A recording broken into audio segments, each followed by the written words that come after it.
used to work on the car and stuff. Yeah, small, right? Start with the basics. That's it. But it's also let us know. Don't just, oh, we're going to fix it in the back room. And then, like, no. But you know, we need an independent audit of these things, these machines. Yep. Let's get to the bottom. The fact that there were 300 votes missing for four Republicans doesn't bother me as much as the 99 votes for the Democrats. You know, how did she come up with 99 votes after the recount she didn't have? Yeah, that's the part that really bothers me. Yeah, that's an interesting situation.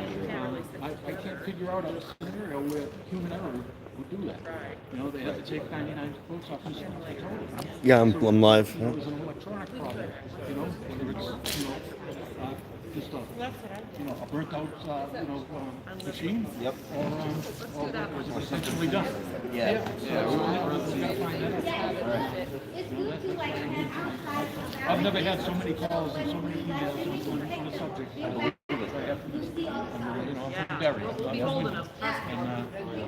But the fact of the matter is, I get all these emails, I get all these calls everywhere I go. People are saying, what the hell's going on? You know, we've got to fix this deal. Yeah. Feeling any shadows of I would not be surprised at all if this was the same situation in multiple places. Yeah, I'm gonna walk around for you guys.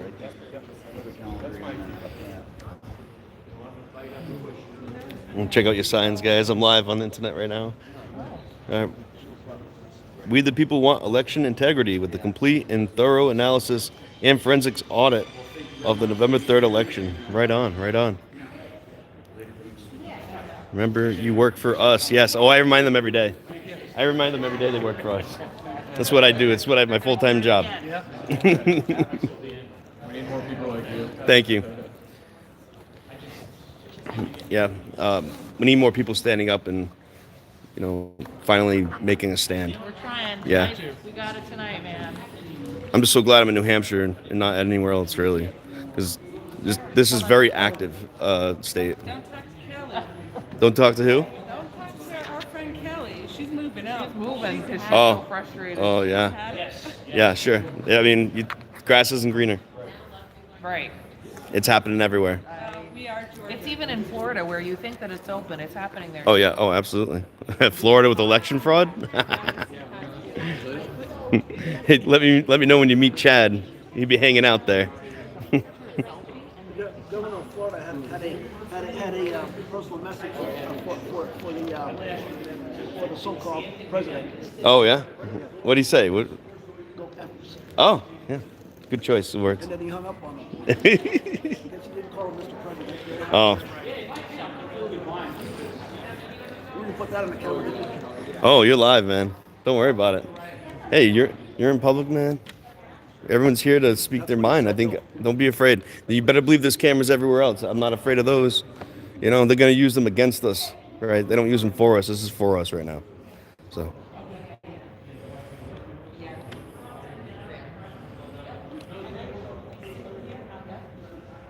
What's up, Acura Amanda?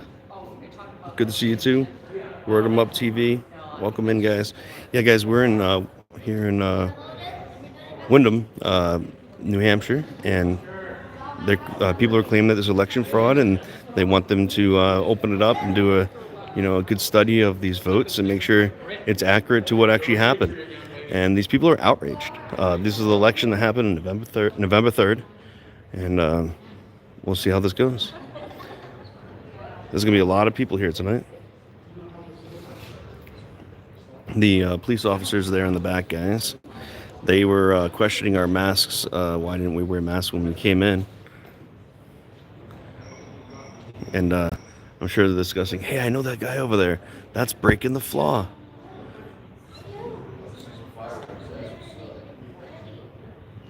Everyone should be outraged, guys. If you're not doing anything, what are you doing? We got the council here. And we're in the Windham High School. Excuse me. How you doing? Yeah.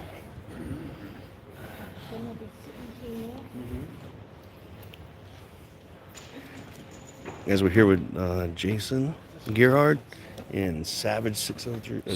Savage Truth 603. Yeah. Like and subscribe. Yeah, share. Yes, absolutely. Why is my internet good? It's probably the building. When you're live? Yeah, I wonder. Hey guys, how's the quality in the chat? How's the quality look? Let me know. Guys, it starts at 7, so we have some time, but we'll catch what things happen. Oh, Hey, that lady up there? Yeah. She goes hard. You should get her story. She is definitely worth talking this one right here. to. Yeah. She was at the Memorial Day event we did. We got Oh. video of it. Yeah. She's passionate. Well, I'm gonna get up close. Yes, perfect. I have more in the car. I don't plan on sitting really. I'm gonna be walking I'm just around. telling you, she's interesting. Gotcha.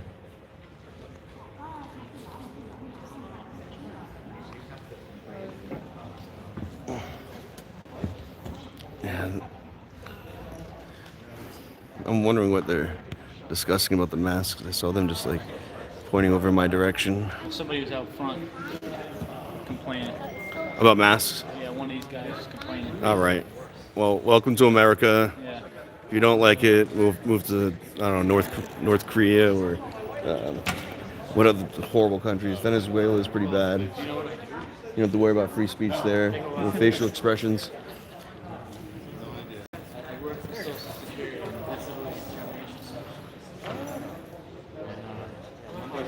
That's what this guy's all about.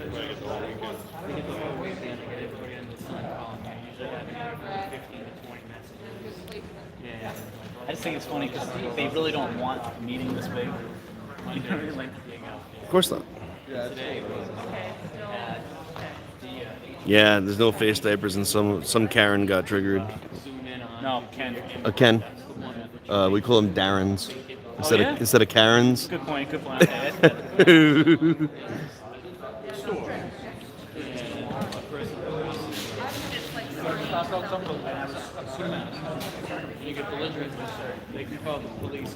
So, guys, we're here because the election was possibly tampered, and they want to make sure that it's accurate, or reveal a different truth possibly, because they're liars, right? Acker Amanda, you're a liar.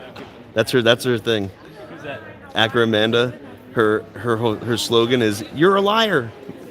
Remember that guy did it to Obama? The congressman did it to Obama. What was that? I think it was during a State of the Union address. He stood up and said, "You lie." It was like a guy from South Carolina, North Carolina. Oh yeah. Well, Acker Amanda is like a cop blocker too. Oh. And like whenever the cops lie to her, she's like, "You're a liar," but she's got like this. It's so unique. It's so funny. Sign in sheet, guys. You want to sign in? To do what? Sign in. To do what, though? I don't know. Yeah, just go ahead along with that, guys. Go ahead, listen. They know who's here. Oh, I see.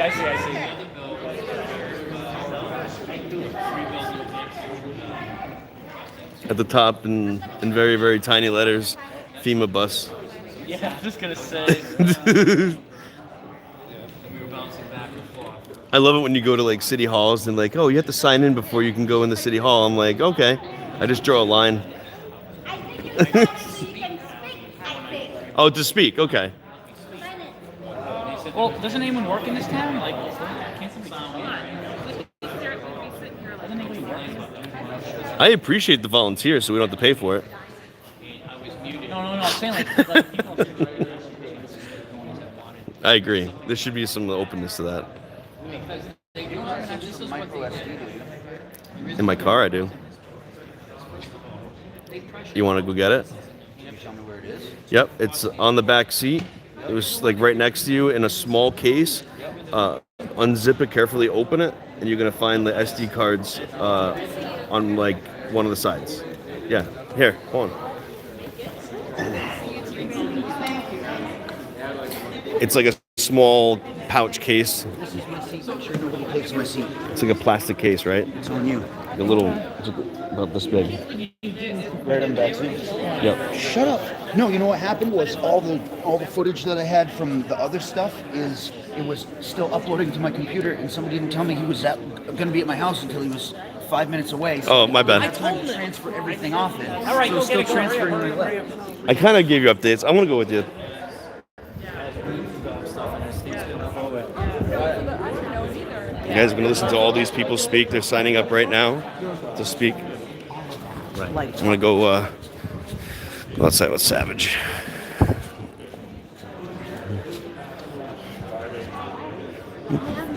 Excuse me. Do you know what the Oh, thank you, sir.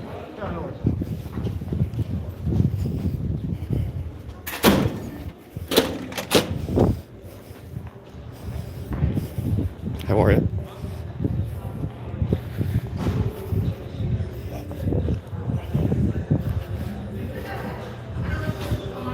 Guys, it's very unusual because a lot of high schools do not allow cameras, even to these kinds of events, but this is an exception.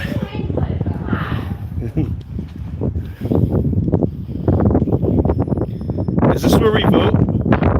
Or is that a trash can? I'm just kidding.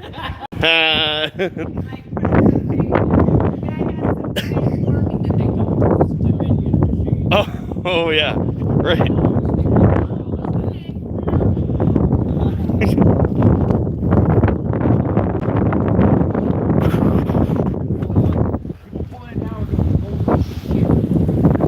Well, not everyone here is like that.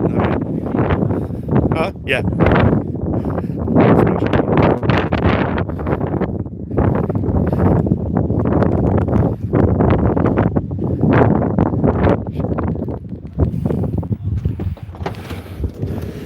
Hey, hold on a second. Sure. Just don't go too far. It's edge. Okay.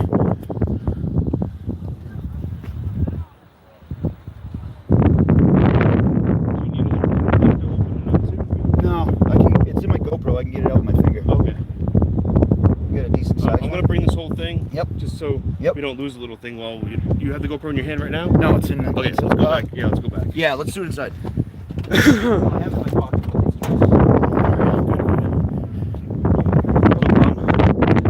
Oh yeah. I bet this is gonna go on for at least an hour and a half. You got a 64 gigabyte. Okay, cool.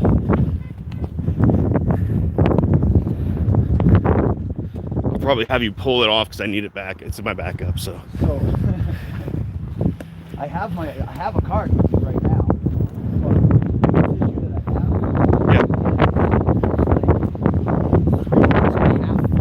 I got about an hour on it, so just keep that in your pocket. Maybe the small ones too. So if you want to just pop those in. Can you reformat it on the GoPro? Yep. Okay. It's only one night only. One night only. Yeah. Oh, I gotta get a picture of this. I didn't even see your voting. Oh, I have another sign in the car. I just don't have other people. Really? My one in the car says investigate yourselves again. And then it says, where Yan going with that machine. I love it. Thank you very much. Come on, damn it. Yeah, I love the whole idea that government investigates themselves. I'm actually from But they find no wrongdoing, guys. Yeah, how about independent investigations from now on? Yes. Hey, businesses get SWAT teams when they walk the last. Oh, yeah. So, all we want is the truth for our freedom. This is nothing new, but we're going to make sure it doesn't happen here in New Hampshire. Thank you, thank you. It's right this way, guys, if you want to. Yeah.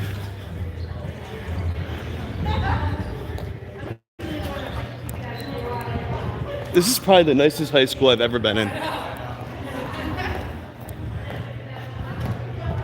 Is this not one of the nicest high schools ever? I know. This is mad nice. Check out his shirt, guys. I lubricate my liberal tears.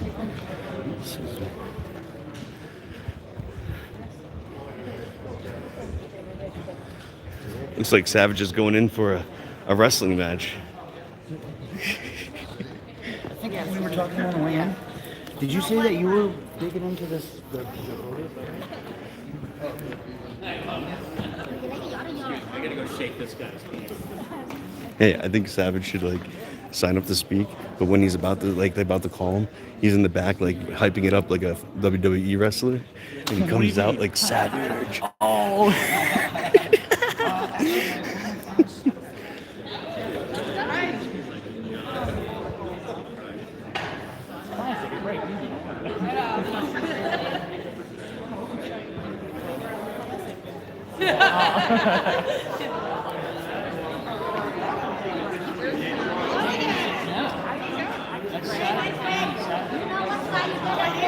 I'll tell you what's doing next Saturday. We're having a canning lesson in Kingston.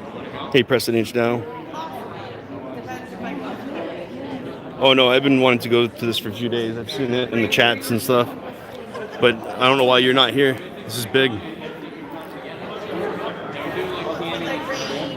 Bush knocked down the towers. That's right, Mark C. If he didn't, he knew about it at least. Somebody bought it. Yeah, thank you. I love it. And I love to wear things like this because it tweaks me. Northchester County News. Every time I wear it, I have a liberal meaning all the time. I'm gonna fight you if you're stupid. Go away. Right. Felonious flanker. What? Said she was gonna punch me. I'm like, you believe in equal rights, right? Like, go ahead. I'm assuming you're going to Hi, how are you? I don't know if you're interested, if you heard Chow up there, if you want to put down your information, she can keep you in touch with some Who is stuff it we got exactly? going on. Oh, that lady there? Yeah, this is Chow. So I have a she drive-through. keeps us all together. We've been doing some meetings and stuff like that, but we got your info on there. We can even Yeah, I'll leave my email. What's Where are that? you guys based at? We're all over the place. We just kind of walk around. Generally where though? Yeah, southern New Hampshire. Southern, okay. Yep.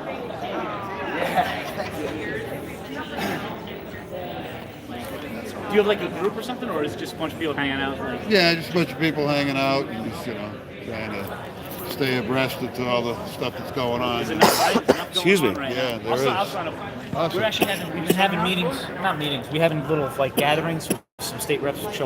Oh, Fun cool. spot up in Laconia, the last Oh. Saturday of the month, Yeah? from noon to 2. Yeah. It's real just casual, just meeting people, but it's cool. We had a state senator and 12 reps come a couple days ago. Sweet. So There was 100 people Awesome. there. it was, yeah. Oh, really? And the Nice. business owners are really cool. You familiar with Ayn Rand? No. Atlas Shrugged, me. They have a quote from who? I don't have the John Galt. COVIDs. Yeah. Right on, you know what I mean? It's just Dry throat right and now. the owners are super cool. air. No They masks. let you That's the meet whole up thing. there and hang Yeah, out. the whole thing is we're not going to ask you. It's a medical exemption. We're assuming you have a medical condition. You know what I mean? So Yeah. it's real casual. Yeah, it's up to you. And if you want to wear one, I don't care, What's your sense? Yeah. So I don't know if you Freedom. heard Chow or not, but she's been trying to just keep people in the loop of what's going on and stuff, and she'll send us messages and let us know. And once in a while, we'll have meetings and just get together. I saw her. We had an event open the beach on Memorial Day because remember Sununu shut the beaches down like a Yes, clown? yes. So she came out. She was there as well, and we got some video. It's on my YouTube thing actually. She's passionate. Oh, she very is. well spoken, man. Very well. Her and you her have to- family have gone through That's communism. When you live through this shit, you know. If people only knew, if they had to go through what she went through and her family, you'd have 1,000 people just Zero. It's real easy. We are living in communism. We are 100%. We're all who need to be here. Yep. I'll tell you what though, the authorities were pretty casual about the whole mask thing. One guy said something, and then we did, oh yeah, medical or whatever, and he just. Let you go through it. Fine. Let's see if I can get some focus on these guys. Yeah, they got a pretty little good contingent We going. got 1, 2, 3. I'm four. surprised. I thought there would have been a lot more people there. Cool. Yeah. Thanks, bro. The opposition's on the Zoom. If you guys have stuff going on, you can always reach back to We us. always. This is my third event in a week. Fourth, right? See, we need more and more people to know about it and be able to spread the word. So Yeah. she's to talk to you now. If you got something from her, Yep. let her know. And Yep. Hey, we can show up with your stuff. So- Yeah, of course. Yeah. Tonight. It's A lot of power in money. numbers, and it really Yep, this is the best thing. 100%. The best thing would be, hey, this day we're all doing a conference. When you have 1,000, 2,000 people show up They in can one show up spot on like a that, pop, yeah. that's when the conference what go, we need. okay. And we just had last Thursday we just had a meeting with a bunch of other people who are kind of leaders in this liberty movement, and did a bunch of networking, and each of the people that were at this meeting kind of all have their own groups, sort of thing. Yes. And so Well, you click with everybody clicks with their get own connected, kind of people. with us. We're coming together on You these and common yourself, grounds because we all see it. But I'm saying it's hard for a And bunch then of one blue collar leader guys just to get together with a bunch says, of "Hey, we're gonna lawyers. do It's this, just very Yeah. awkward. You know Yeah, what I mean? yeah. They just don't speak the same Right, language. right, group. right. Go out there and show Yeah, up. you're following? Yeah. Check out my YouTube channel and his. I'm live right now. Yeah. Savage Truth 603. Boy. I'll tell you one thing though. These Stroke people that here, beard. They keep on messing with their masks and then looking at us and stuff, you know they're gonna decontaminate this whole area. Yeah, it's gonna be fogged after we leave. So they go on YouTube. Yep.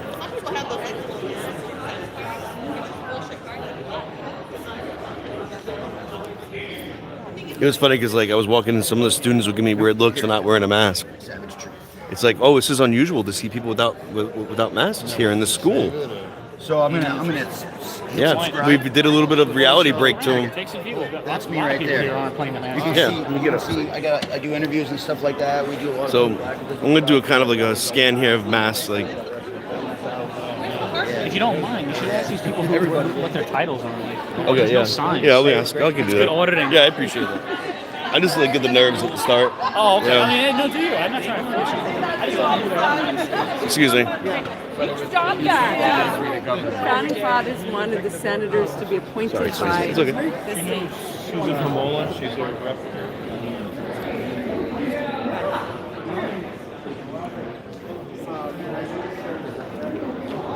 How you doing? You guys council members? Yes, well, selected. Selectmen? Can I get your names for the record? Okay. Say it again louder. Hardington. Heath. Oh, okay. Okay. Thank you. Appreciate it.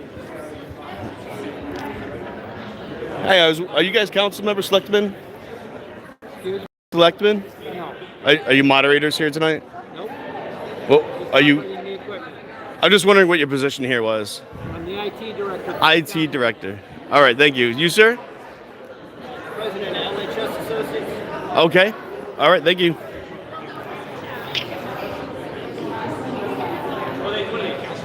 Yeah, this selectmen, but they're busy. I don't want to bother them right now, so.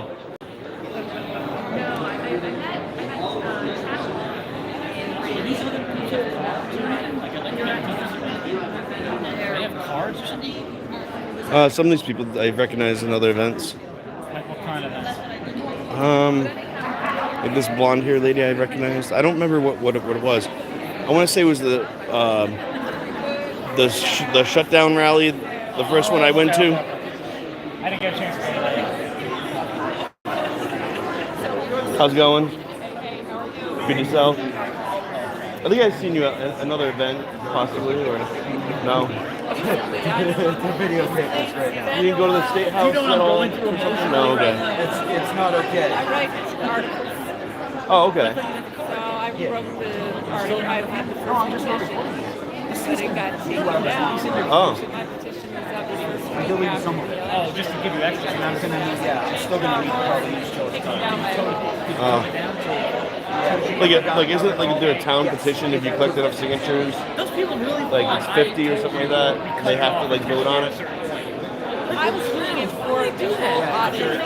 Oh yeah. Yeah. I mean, I got 500 signatures, but that's not like it was riveted Oh. in half 45 seconds and you missed it. signatures. In the amount of time. I get it. Wait, it gets better. It gets better. Well, they would say, well, I guess it's not a pressing issue then. No, they don't even allow it. They say it's abusive. Oh really? Petition's abusive. You know, redress of grievances, right to petition. That's all abuse, you know? You're now labeled a domestic terrorist. 'Cause-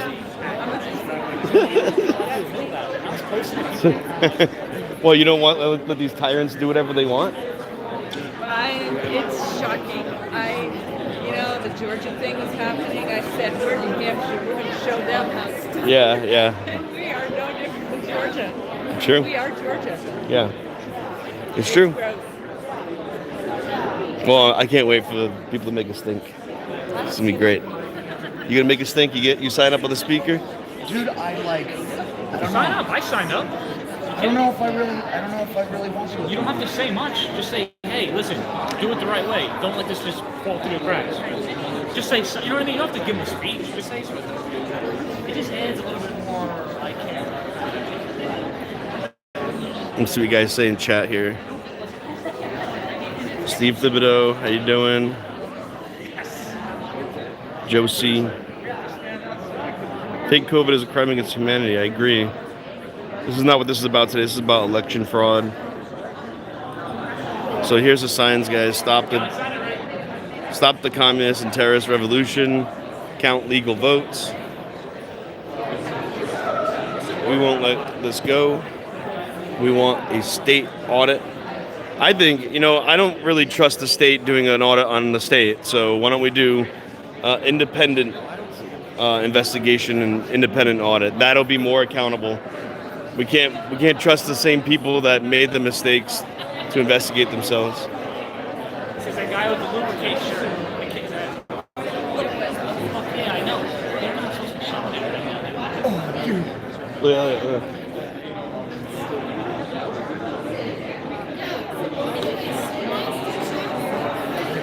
I'm It's the captioning underneath. There was captioning underneath, but there was definitely like. You said, oh, fuck yeah. Wait, at the bottom? Yeah. I missed it. It's gone now. Yeah. Oh, it must be this mic right here. Like, if I say things like free speech, will it show up on that? Right there where that sign is.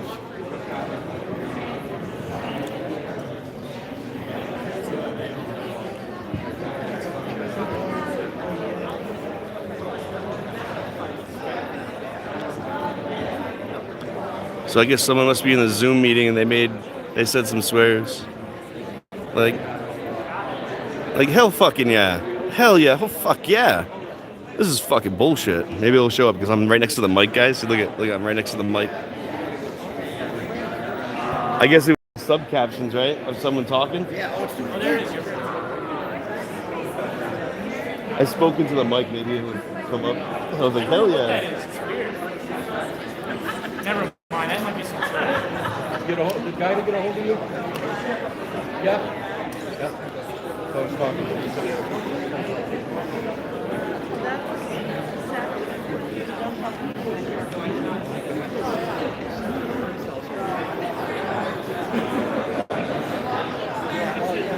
We'll try to do a count here of mask to non-mask. 3, 4, 5, 6, 7, 8, 9, 10, 11, 12, 13, 14, 15, 16, 17, 18, 19, 20, 21, 22, 23, 24, 25, 26, 27, 28, 29, 30, 31, 32, 33. I'll say about 35, 30, with plus the council members, like 38 people wearing masks. Let's count the non-masks. 1, 2, 3, 4, 5, 6, 7, 8, 9, 10, 11, 12, 13, 14, 15, 16, 17, 18, 19, 20, 21, 22, 23, 24, 25, 26, 27, 28, 29, 30, 31, 32, 33, 34, 35, 36, 37, 38, 39, 40, 41, 42, 43, 44, 45, 46, 47, 50, 55. Probably around 60 people not wearing a mask.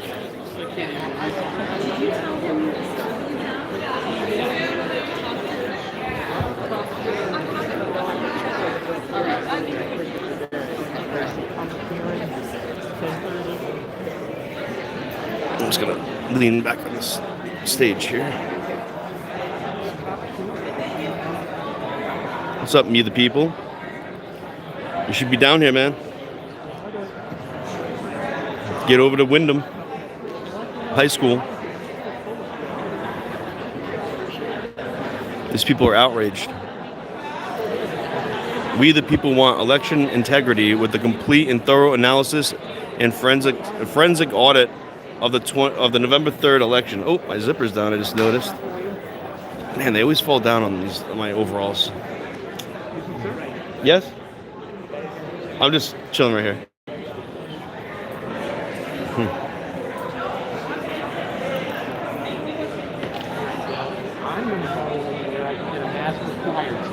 Oh, there's a mask required zone? Yes, it's the rule. Oh, it is?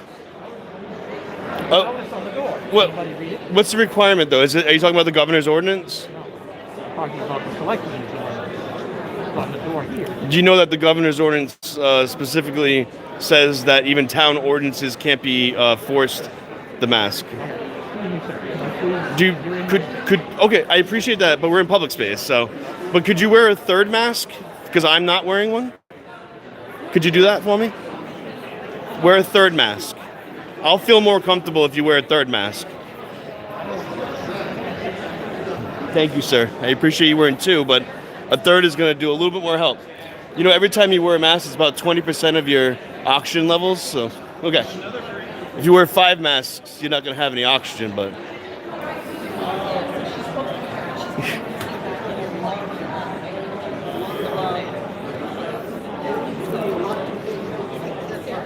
No, I understand.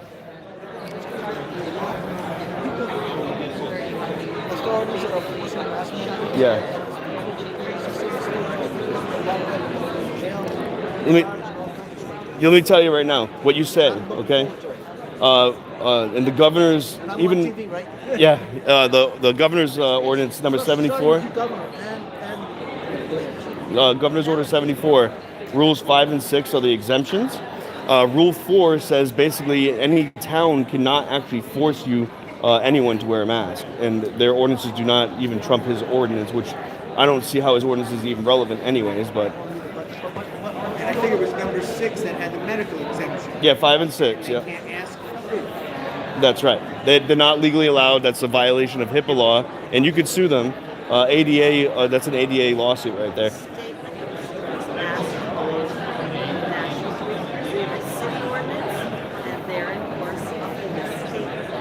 I actually haven't had any. I go to liquor stores and I film.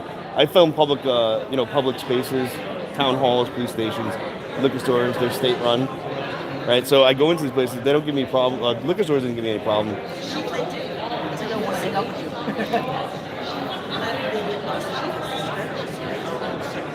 Yeah, no, they don't have a problem either. Yeah, I'm actually shocked that they're not stronger on us today because we're in a high school, and yeah, they can ask. They can ask for your ID, but do you have to give it to them? No, right? But when they tell you to give them the ID, that's because maybe you're convicted of a crime or whatever. But this mask thing is like you can only ask. They can't tell you. It's not actually required.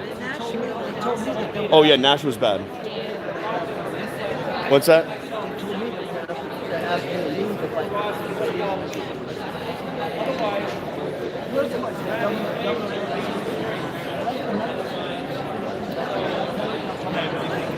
You don't even have to prove it. I just say I'm exempt. I don't have to say what my exemption is, that it's health related.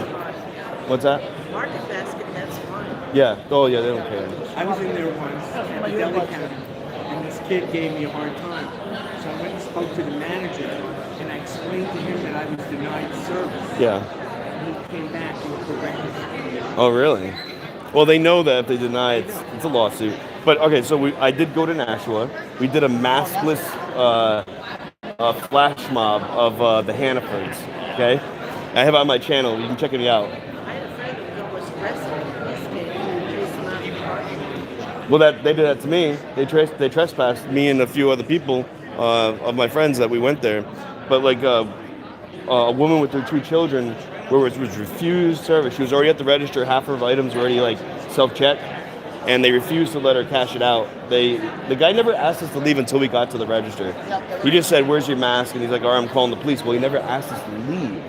So I recorded the whole thing. Yeah, enjoy it, guys. It's a good one. My channel is called Breaking the Flaw. I don't break the law. I break the flaw, and that's the government when they do things wrong. What's that? YouTube, yep. I'm on other platforms too, but you can find me on YouTube. Yeah, I went to Bristol. What's that? Yeah, they've almost banned me a couple times for things I posted, but it's all COVID related. The reason why they were going to ban me. It's so stupid. What is it? You must have links. Links? You must have links, so. Oh yeah, I know a lot of people, and yeah, Breaking the Flaw. So the dairy hospital, I was there, they don't let you in to see the patient. No, yeah. I'm waiting outside in the dark, empty parking lot, and it's raining. And the 2 nice police officers tell me I can't wait outside. I have to sit in my car, then we go to the station, and the rest of the Well, Spirit. Well, I mean, but you haven't actually, like, essential things like say like a grocery store or the hospital, they can't trespass you unless you like have an actual criminal act that you committed.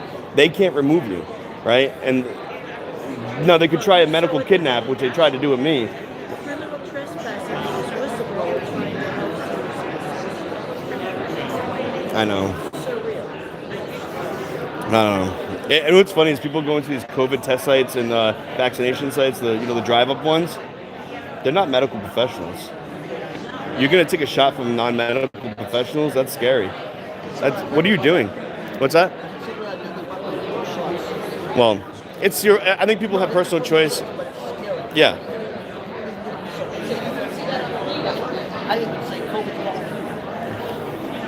Look, let me put it this way. If it was like the normal flu and they called it normal flu and no one got like all hyped up, let's just say it was, right? It would be like, average numbers, right? But because they named it, they said it was from China, and they made everyone scared, all this stuff, right? Fear and mass, suppressing your oxygen levels, fear, suppression, isolation, not getting sunlight, not going outside, not doing the normal things is going to make you sicker.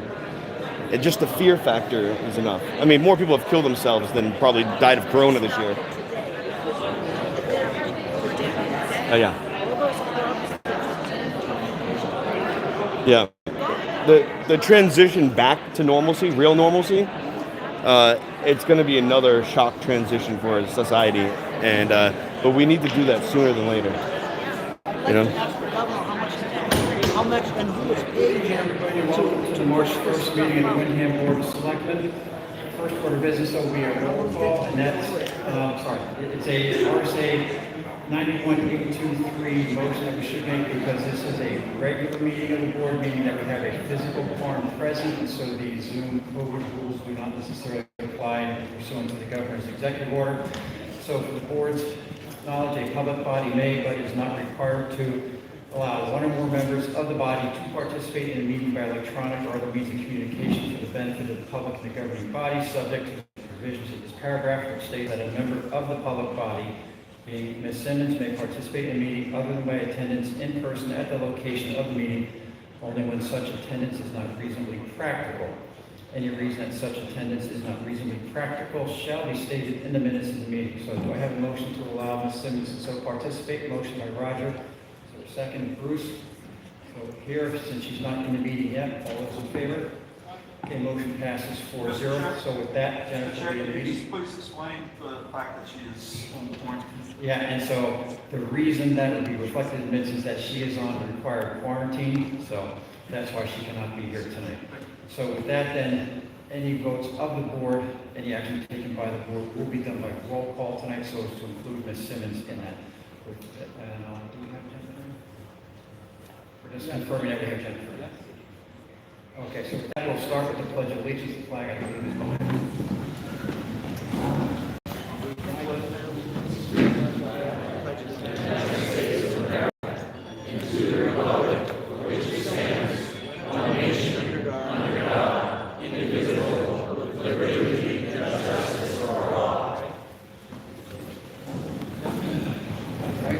Guys, I pledge allegiance for liberty and justice for all. I said it. That's it. Item tonight is the only reason that we're here, and it's pretty specific. It says that the board will meet with town election officials and other officials to discuss the status of the town's efforts to ascertain and resolve the reasons for the discrepancies between the town's general election results in its state representative race and the Secretary of State's recount results for the same race, and to discuss options for the town going forward, noting legal restrictions and on legislative efforts relevant to this issue. Input will be focused on this particular town issue as a town issue. With that in mind, we're going to first hear from our top election officials as to how we got here. Who is our town clerk? She will be the first speaker. Then, in whatever order they prefer, we have Betty Dunn, we have Peter Griffin, who is the town moderator, and we have Jeffrey Silvestro, the CEO and president of LHS Associates. They are the company that handles our machines, the programming, and printed ballots for our local elections, as opposed to the state elections. We will then hear from any of our 5 elected state officials who may wish to weigh in. I've seen at least 2 of them that are I see people here from out of town, at least I'm assuming some of you are. We have 4 state representatives, and then we have 1 state senator. Our state senator is shared with Darien Hampstead. So of those 5 officials, they'll be invited to speak should they choose to do so. Then the board will be discussing this matter. We'll conditionally decide as to a course of action going forward to facilitate the discussion. We're doing this up front to ensure that we can focus the discussion. After that, I note that this is a public discussion, not a public hearing. It is also a Windham specific issue and not broader. We've all seen the email campaign that's gone on. I note that I only received 6 resident emails plus several from Ken Eyring, so 7 total.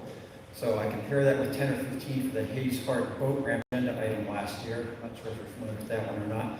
So that's just for context. And while we do not need to open up for public input, we will. Anna, please share it. We will first have the Windham residents and property owners who are present here in the auditorium. Then we'll go to the remote Windham residents and property owners. Eric DeLong, the IT director, will assist me in that. In terms of people who are on Zoom, you will need to raise your hand on Zoom, or Eric, he'll figure how to get through that. But we'll do what we can on that one. For all speakers, state your name, provide your address for the record. We will not be taking public input from non-Windham residents due to the size of the number of people from Windham who wish to speak. Our job as the Windham Board of Selectmen is to do the business for the residents and property owners of the town of Windham. We need to make sure we get through this orderly and effectively for them. For those who are not from Windham and wish to provide input, certainly you can continue to provide input to David Sullivan, our town administrator, who will get all that information to us as a board, and he has been doing that in a very timely fashion. There are a couple key issues, obviously, that have popped up. We have the integrity of the 4 particular machines used here in Windham, which raises the obvious key question: were any of the machines compromised? The integrity of the manual recount at the Secretary of State's office in Concord is the obvious other item. The key question there is, since they never counted all the ballots before and after, they could not possibly have closed the totals using like surveyor language. They didn't come back around to where they started. So there's really no possibility of verifying the numbers without having done the most basic of steps, as we have seen. We're also going to decide what to do going forward, and this is the important part. The ballots are legally the Secretary of State's. They are not ours, and they are in their possession. The machines are in our possession. Senate Bill 43 has passed the Senate and is in the House. It provides the mechanism by which we can do an audit. It briefly, and without reading the whole thing, it does authorize an audit of what is called the Rockingham County District 7 State Representative race. It's going to be conducted by the Attorney General's office and the Secretary of State's office. That's not a choice that we have at this point here. The reality is, if we just were to say, no, we're going to do it, well, then we're going to be stuck with 4 machines but no ballots, because this is not going to happen. So we need to think productively and where do we go from here. Now, Senate Bill 43 has passed the Senate and is in the House. And I've just been advised that it is scheduled for public hearing on the 5th of March at 10:30 in the morning. And apparently it's going to have a Zoom link to it. So I would advise you, anyone who's interested in that, stay tuned and stay involved in that in Concord. Certainly one way to be involved, if you are not from the town of Windham, is to contact your particular state representative, since it's in the House, and the state representatives will be working on Senate Bill 43 to see what, if any, amendments they make to that, because the only way anything's going to happen is if we can get a bill through the Senate, through the House, then have the governor sign it, and that's what's got to happen. So, in some respects, what is useful conversation and input here tonight? 2 things could be really helpful.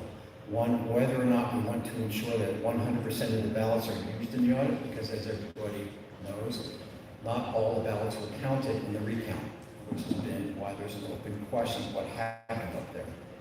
And we also need to know whether or not we want to test all the machines. It seems intuitively obvious, but we need to make sure we have a discussion point. And beyond that, well, certainly a question that I saw, or an issue that I saw common to virtually every single email, was whether or not we do it in Windham. We could ask for it to be done here, but I'll put this out there for your thought. and for your input. It seems intuitive to me, but it might not be correct, that better security and observational capacity may be possible up in Concord, I would imagine, as a practical matter. And I sense that this is something for which a lot of people would like to be able to observe directly. Even if we do it here, think about this. We still have to transport the machines somewhere. We can't do the audit where the machines are stored. That's physically impossible. So at some point, trust and faith needs to be placed in law enforcement from a chain of custody perspective. And if you have differing ideas after we're done here tonight, then certainly contact your state representative, as the bill is in the House now, as I said.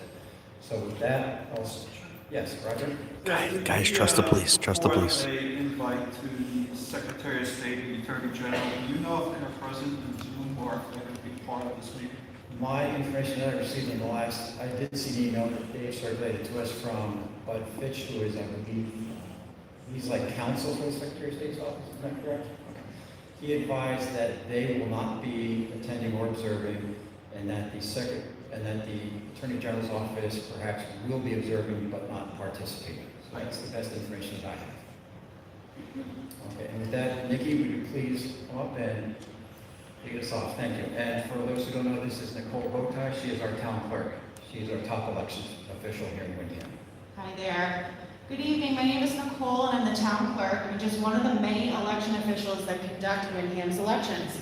Let me start off by saying that we take this alleged discrepancy extremely serious, and we are going through the proper channels to find the answers we need. Our main priority is to get these answers and to protect the integrity of the election process and keep the faith in the public trust. Since we learned of this error at the recount, we have been in contact with the Secretary of State's office, Attorney General, our election team, and our vendor LHS. The town has also held several Board of Selectmen meetings discussing this situation. We have also received many right-to-know requests and requests for our supporting documentation relative to the election from the state, residents, and media, which we have all complied and assisted in all levels and continue to do so. I'm going to provide an overview of the process to gain some basic understanding for the ballot counting machines. Throughout New Hampshire, various towns and cities have either a hand count or the AccuVote machines. Windham has the machines, and we have had them for over 20 years now. These are standalone machines and aren't connected to wireless, and the communication ports are inactivated and sealed. Our vendor that provides us the memory cards and maintenance for these machines is LHS. They are located in Salem, New Hampshire. The 4 machines that we used for the November election were serviced by them in May of 2020. These machines are consistently sealed and stored locally in our vault with proper security audit trails in place, with only specific individuals having access to this vault. Leading up to every election, the memory cards that are used in each election are programmed by LHS and go through an extensive test before any town or city receives them. The town publicly posts the testing of each machine for that particular election, and we manually mark up ballots to have a test election. We include all votes possible for each race, including write-ins, overvotes and undervotes, and complete a hand count tally to those ballots. We then run the marked up test ballots into the machines and print the end of night report tape to cross-check the hand count tallies. If anything is even the slightest off, we stop what we're doing and contact LHS and remove the faulty memory card. When we tested our machines for the November election, everything was flawless. We completed our audit log, sealed the memory cards within the machine, and secured them in our vault so that they were prepared for election day. On election day morning, the moderator, in the view of witnesses, must open the bottom compartments of each machine so that the witnesses may see that there are no ballots in the boxes. We then turn on the machines and run what is called a zero tape report. This is to show that there were no votes that were cast prior to the opening of election day. Once the zero tapes are printed, they are examined and posted for the public to view at the polling place. We had no concerns with any of the machines that whole day, and we were audited by the Attorney General's office with high compliments. At the end of the night, all ballot clerks reconciled their segment of the checklist, which is where the voters are checked in, and also their ballot inventory issued or unused within their designated line. Each ballot machine prints out the tally from throughout the day. We print the full detailed report so we can account for everything. Another team takes these tapes and inputs all of these numbers into a spreadsheet. As the team inputs these numbers, you can essentially see the trend from the machine tapes, and our formulas tie into not only each race, but overall ballots cast. We would have seen a problem immediately if there was a discrepancy at that time. It would have been evident as we were working through these numbers. As this is occurring, there's an overall analysis of the checklist, voters checked in, ballot inventory, and hand count write-in tallies. We found that we were within 10 off from our overall ballots cast and voters checked in, which was reported to the Secretary of State's office. Recently, we understand that Senate Bill 43 passed the Senate, which will allow for a count of Windham's ballots and examination and audit of the machines that were used in Windham for the November election, which is a great start to finding out what happened. It is ultimately what we all want to know. As it stands, our ballot machines have remained untouched and secure and continue to remain in our custody. We have our local election coming up, and LHS just gave us 4 additional machines and memory cards so that we can retain the preservation of the original machines. We have a testing of these borrowed machines tomorrow at Town Hall at 11, and as always, this process is open and the public is invited to observe. For this election, we won't be holding a pre-processing event for the absentee ballots because of the lack of absentee ballot requests. Our goal here tonight is to seek additional direction from Town Council for any other options that may exist that the town can pursue while we wait for an affirmative action with the pending legislation. We also have Jeff from LHS, our vendor, and he was sharing a presentation with all of us regarding the ballot counting machines used right here in Windham and throughout New Hampshire. We also have the moderators Peter Griffin and Betty Dunn in attendance that can answer any questions relative to our local process. And with that, I will pass this off to Jeff. Thank you. Do you guys really believe that statement? You guys really believe it? Do you know whereabouts that will be held tomorrow at the time, in case they do want to participate or observe? Upstairs at Town Hall at 11 a.m. Okay, so please come and watch the process. We like to show everybody what's going on. Thank you, Nikki. And so I guess, Jeff, you'll go next, and then after that, it'll be Betty and Peter in whatever order they prefer. Yeah. Good with you guys? Okay, thank you.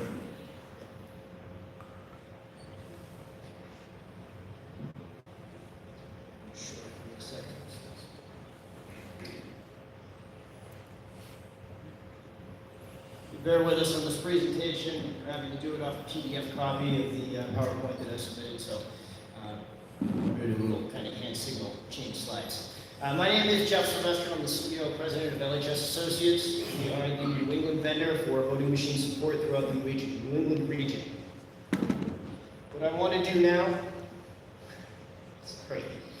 What I'm going to do today is just go over who our company is, give you an overview of the hardware that's being used, explain a little bit about how it works, talk about checks and balances in the process, discuss briefly the New England recount, or the New Hampshire recount that happened, which is why we're all here, and then I'm going to present some next steps for the council the select board to consider. My main goal today is not to give you answers. Sorry, I don't have those answers. We're all working collectively to try and find those answers. My goal is transparency. Everyone in here deserves to know as much information as they possibly want to know. It's important that we all know the correct information. And that's why I'm here, is to try and dispel some of the myths and rumors that are out there so that we're all working from the same set of information.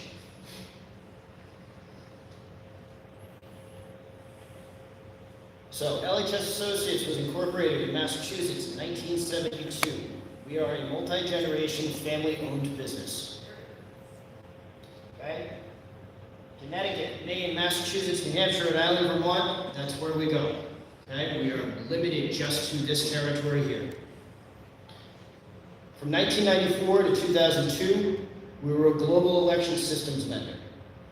Following that, 2002 to 2009, we were a vendor for Diebold and then Premier Election Solutions. From 2009 to 2012 approximately, we were a vendor for election systems and software, or ES&S.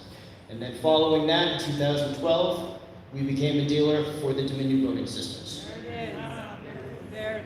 There it is. There it is. It's the truth. There it is. Folks, all right.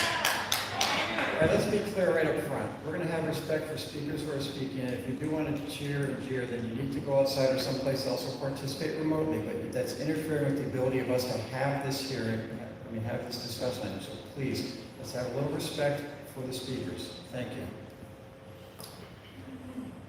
Thank you. So, it's been more than 25 years that we've been supporting elections, and we've done so accurately and securely, and there are hundreds and hundreds of recounts, there are audits, there are all kinds of systems in place that have proven the accuracy of these elections. A lot of people have asked about our security protocols. I'm going to run down that real quick. Our facility is locked down 24/7. We're only 5 miles down the road. Nothing is done out of state. Everything is monitored, security, glass break on the windows, cameras, all of that's in place.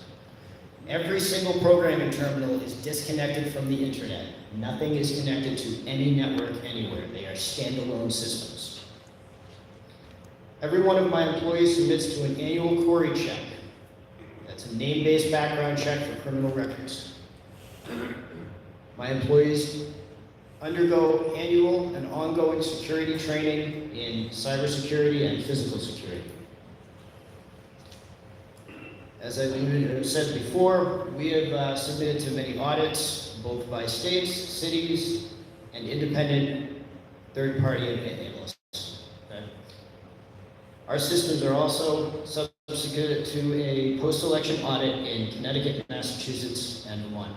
And we push for those random audits. That's something that we feel is important to the integrity of the system. The AccuVote OS precinct scanner. Windham uses the Model A. That was the original tabulator manufactured by Global Election Systems. The town purchased these 3 units in 1998. The school district purchased an additional unit in the year 2000. Those are the 4 machines that are still being used today. As I said, the manufacturer was Global Election Systems. The most current version that's being used in New Hampshire received federal certification in August of 2009. It then received state of New Hampshire approval in April of 2010. The system has been exclusively serviced and supported by LHS Associates, meaning no other manufacturer or vendor has had anything to do with these machines.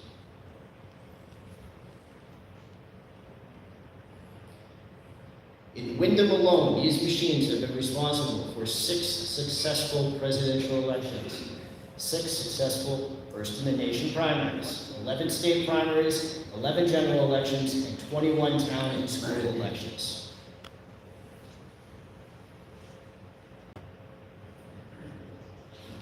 Common misconceptions about these tabulators. They cannot be connected to the internet. 2002.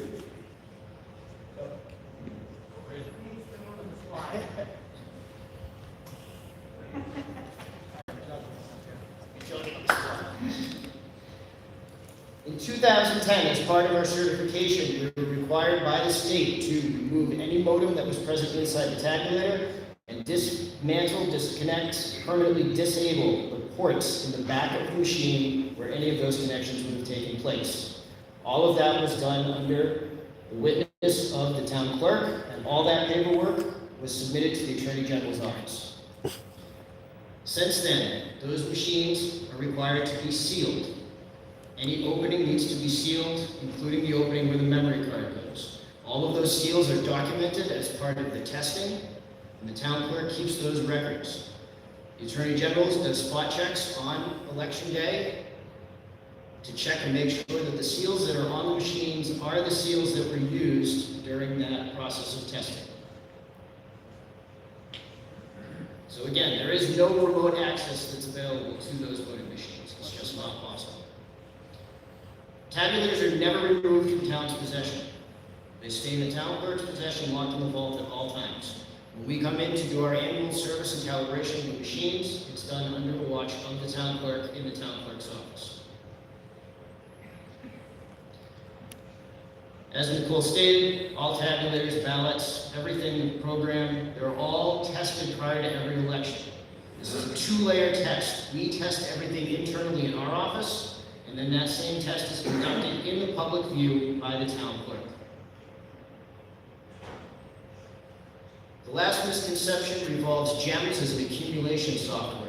The town of Windham, nor does any town in New Hampshire use GEMS for the means of accumulating all of their memory cards, consolidating results, and generating a single report. It does not happen. All of the results that come off those tabulators are manually added together for the main total.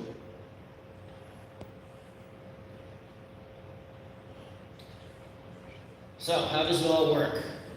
This is an active vote ballot. Is everyone familiar with what an active vote ballot looks like? Yeah? Thank you. It's a little bit of energy.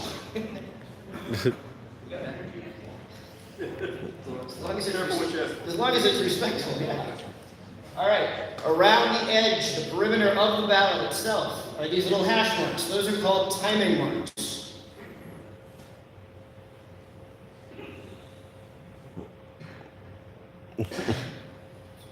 Zoom back out to normal size.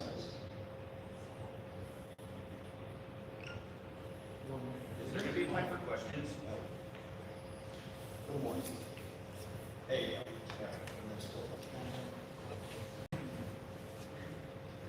Those are the timing marks. All right, next one. Could you zoom in?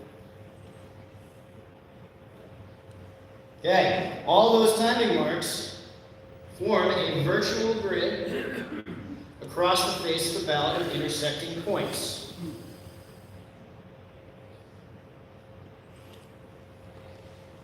Machines are programmed to recognize specific intersecting points. Excuse me, could you zoom in a little bit on that?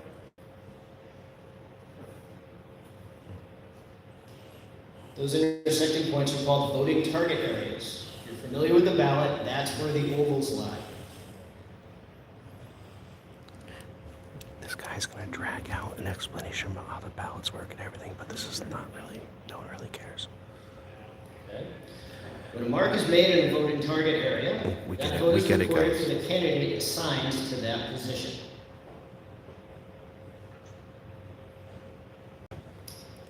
If a person marks an X or some other marking next to the voter's name,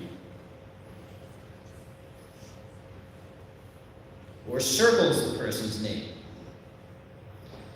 the machine is not able to record that as a vote because it's only seeing that intersecting target area. In that scenario, the machine records that as a blank. And we're going to get more into blanks in a minute. What's up, Jason? In this scenario, the race, the contest, is a vote for two. This person has made a mistake, crossed it out. The voter intent by looking at it is they did not mean, sorry Bruce, they did not mean to vote for Bruce. FYI, this is a ballot from last year's March town election. Yeah, that town election was all chaos. Bruce and Jennifer won seats. So again, in this scenario, the machine captures this as a blank vote because the voting machine is dumb and does not know how to choose voter intent. Okay? This is what we call an overvote.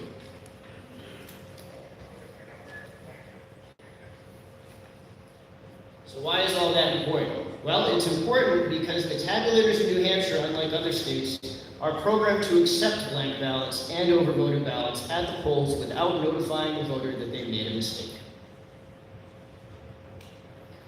Those overvoted ballots are not adjudicated.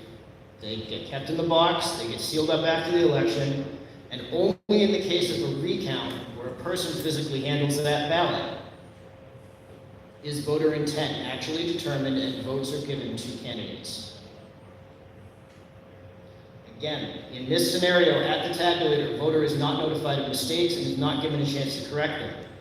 Because of this, it leads to variations from election night to post-election audits and post-election recounts. In this election, we know for a fact from the tabulator's reports that there was one ballot that the tabulator read as completely blank, not registering any votes in any contest, and 461 ballots were at least one of the contests. It does not know which one because the report does not tell us that. But 461 ballots that had at least one contest with an overvote.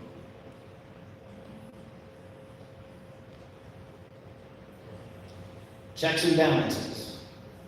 This is the election night report as recorded from the precinct tapes from the tabulators.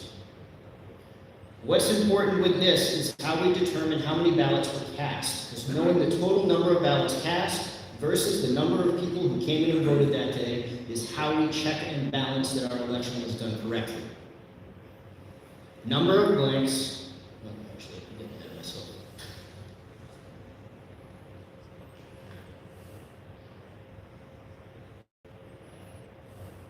Okay. The number of blanks in each contest. That is not the number of completely blank voted ballots, okay? Blanks are the accumulation of undervotes and overvotes. Again, this is something unique to the New England region. Not everywhere else in the world uses the term blanks. They separate undervotes and overvotes on their reports. An undervote, if it's a vote for two contest, and a person only votes for one candidate, that candidate gets that vote. But we need to know where the other vote goes. In New Hampshire, it goes to blanks. In an overvote scenario, where we have a vote for two and a person actually only votes for 3 people, 2 votes go into blanks. Everyone follow?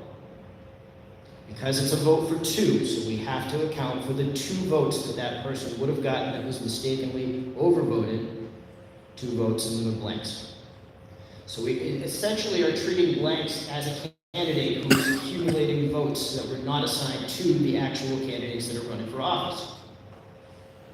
Why is this important?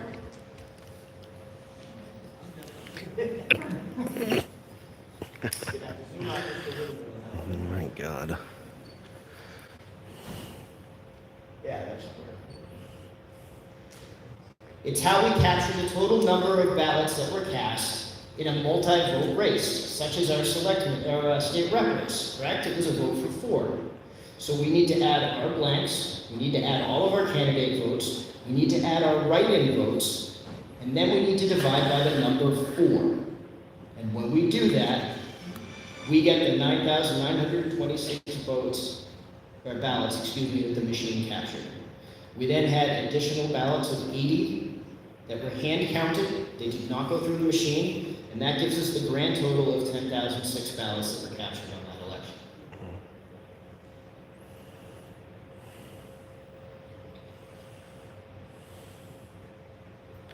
Now let's look at the New Hampshire recount very quickly. For anyone who doesn't know, this wasn't the only recount that happened in New Hampshire. We actually had 3 state rep districts from 6 hand count precincts, 10 state rep districts comprising of 13 machine towns, all using the same active vote that Windham used. Windham was the only recount with a significant variation.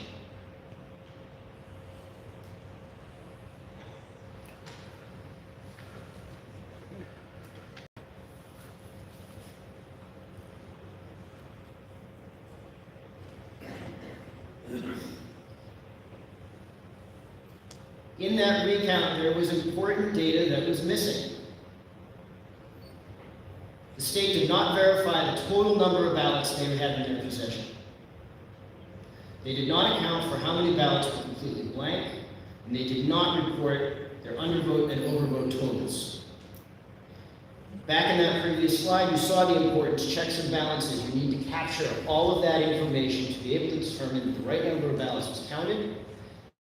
And in a recount situation, if votes are moved into a candidate or removed from a candidate, you would need to see that those votes were coming from the blanks pile. Because we do not have that information, we cannot say that this recount was or was not done correctly and accurately.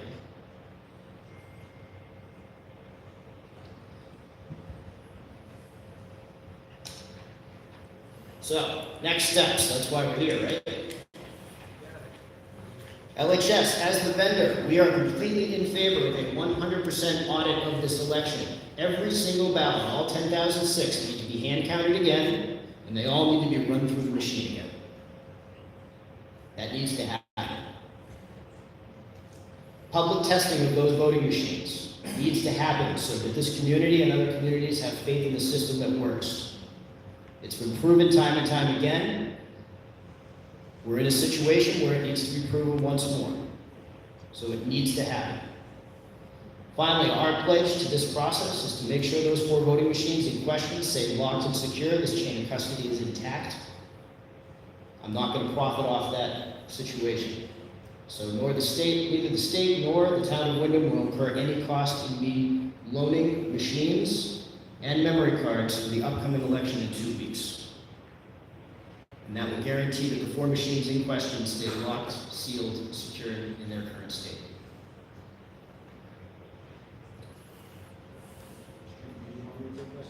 No, Jeff, so thank you. Thank you all for the opportunity, and I will be here. So what I would like to do is just certainly if the board has any questions of you, I'd invite them to weigh in right now. But one thing, because I did sense it from the audience, could you speak more in depth to the nature and extent of Dominion's influence or involvement with the machines used here in Windham last November? I sensed the audience probably was looking to get something answered along those lines. Okay, absolutely. So as I stated in the presentation, that we have been a vendor for multiple manufacturers. Okay?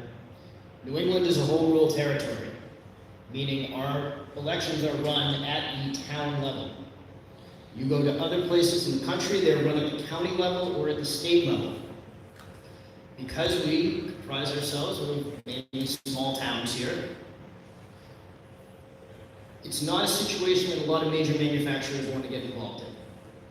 And that was the niche that our company filled, that my father and his business partner saw the opportunity to start this business and provide this service for the towns where we live in. So where does Dominion come into that? When we were a dealer for Diebold, they spun off to a subsidiary called Premier Election Solutions. They then determined that they did not want to be in the election business. They sold their assets to election system and software.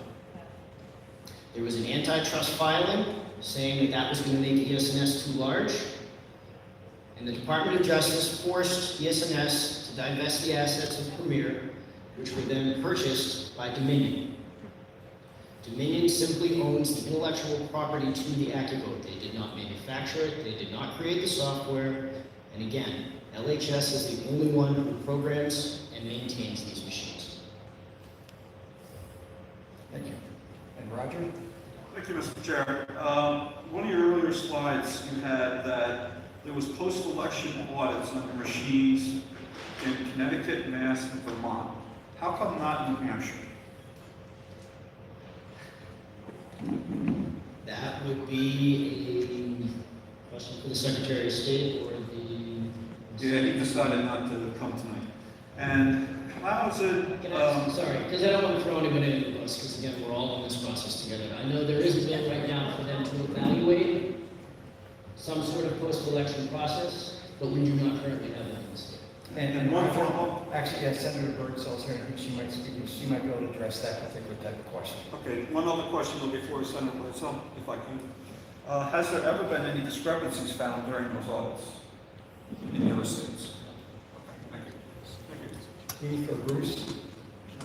Heath? Can you talk a little bit about the software on the machines and how often it's upgraded over the course of time? The last software upgrade that was approved, I said in the slide, was in August or April, I believe, 2010. And is it all one piece of software, or is it multiple pieces of software?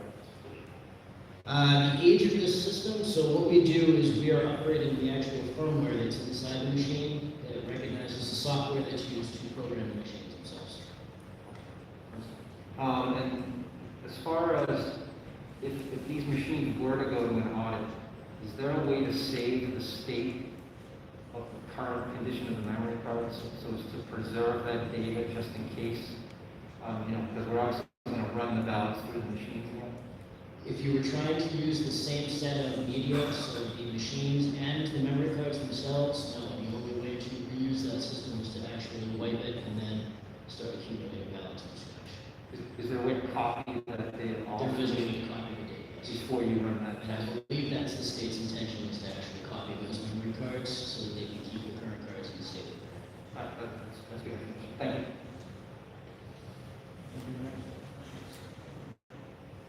Just 1 second. Okay, Jennifer, if you would like to weigh in, if you have any questions, this would be a good time for Jeff. Not that it's the only time. Can you hear me? Yes, we can. Okay, I don't have any questions as of yet, but can I ask the speakers to speak directly into the microphone because we're having audio problems on Zoom and we cannot hear. Okay, thanks, We Jennifer. lost you for about probably 3 or 4 minutes, but you need to speak directly into the microphone, otherwise we can't hear you. You should And have everyone in the Zoom, if you can please make sure that you're muting your mics also. Thank you. You should have showed up. Okay, so at this time, Peter Griffin and Betty Dunn, if either or both of you would like to speak, please come on down. We have a guy here named This is Peter Griffin. He is our town moderator. Good evening, Peter. Good evening. Good evening, Mr. Chairman. First of all, thank you all for turning out tonight and showing your interest in the process. Just to give you some background, at the end of this term, I will be moderator for 28 years. My deputy moderator, Mrs. Dunn, who will be coming up after me, has been my deputy or assistant for about that time. Nicole Bowtie, who has worked in the town's clerk's office both as deputy town clerk and now town clerk, has a tenure of 17 years. In addition to us three, the other major election officials are the Board of Selectmen, which includes 5 individuals, or what they call the Selectmen Pro Tempore. In the event that they are unable to be available for an election, they have the ability to appoint someone else in that position. All I can reiterate is I've been concerned since day one when I heard the results of the recount. We want this to be resolved. We want this to be resolved in an equitable manner that shows that there really is an issue perhaps with the way the recount was done in Concord. And that's something we have to address as part of this whole process. Just in putting together an election, it takes for the presidential election almost 100 people. And you may say, how is that happening? You have the individuals that set up and take down the voting booths. You have the people that police protection the day of the election. You have the representatives from the fire department. You have the ballot clerks. You have students that are volunteering. And I'm putting that out there. You may think it's not connected to what's going on here. But it is a tremendous process to pull off an election. And I really want you to understand that. But reiterating what I said, we want this process to be resolved and to come to an equitable resolution. Thank you very much.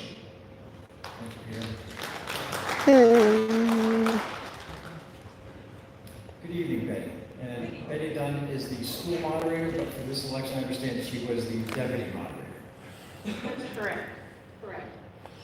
And I think that there's one thing we all have in common here tonight, and that is we want to know what the correct numbers are. And what I want to really emphasize tonight also is that we, at this moment, we don't know which set of numbers is correct. Our town election night numbers or the recount numbers. We don't know. And a lot of emphasis has been put on the town and the machine, but there was also a recount. So I want to talk just a little bit about what Nikki and Peter have talked about what we do in the town side, and then it just so happened that I was one of the people who went to the recount, and I'd like to describe that to you. So on the town side, we have hundreds of hours getting ready for the election, We have 100 people that are helping out on the election. And at the end of the night, we have people, most of whom, by the way, are unpaid volunteers. At the end of the night, we have people who have for years helped us by taking the results of the 4 machine tapes, plus the results of the hand-counted ballots, and putting them into a spreadsheet. So we have 4 machines that are used by the town on a big election. And then we have hand-count ballots.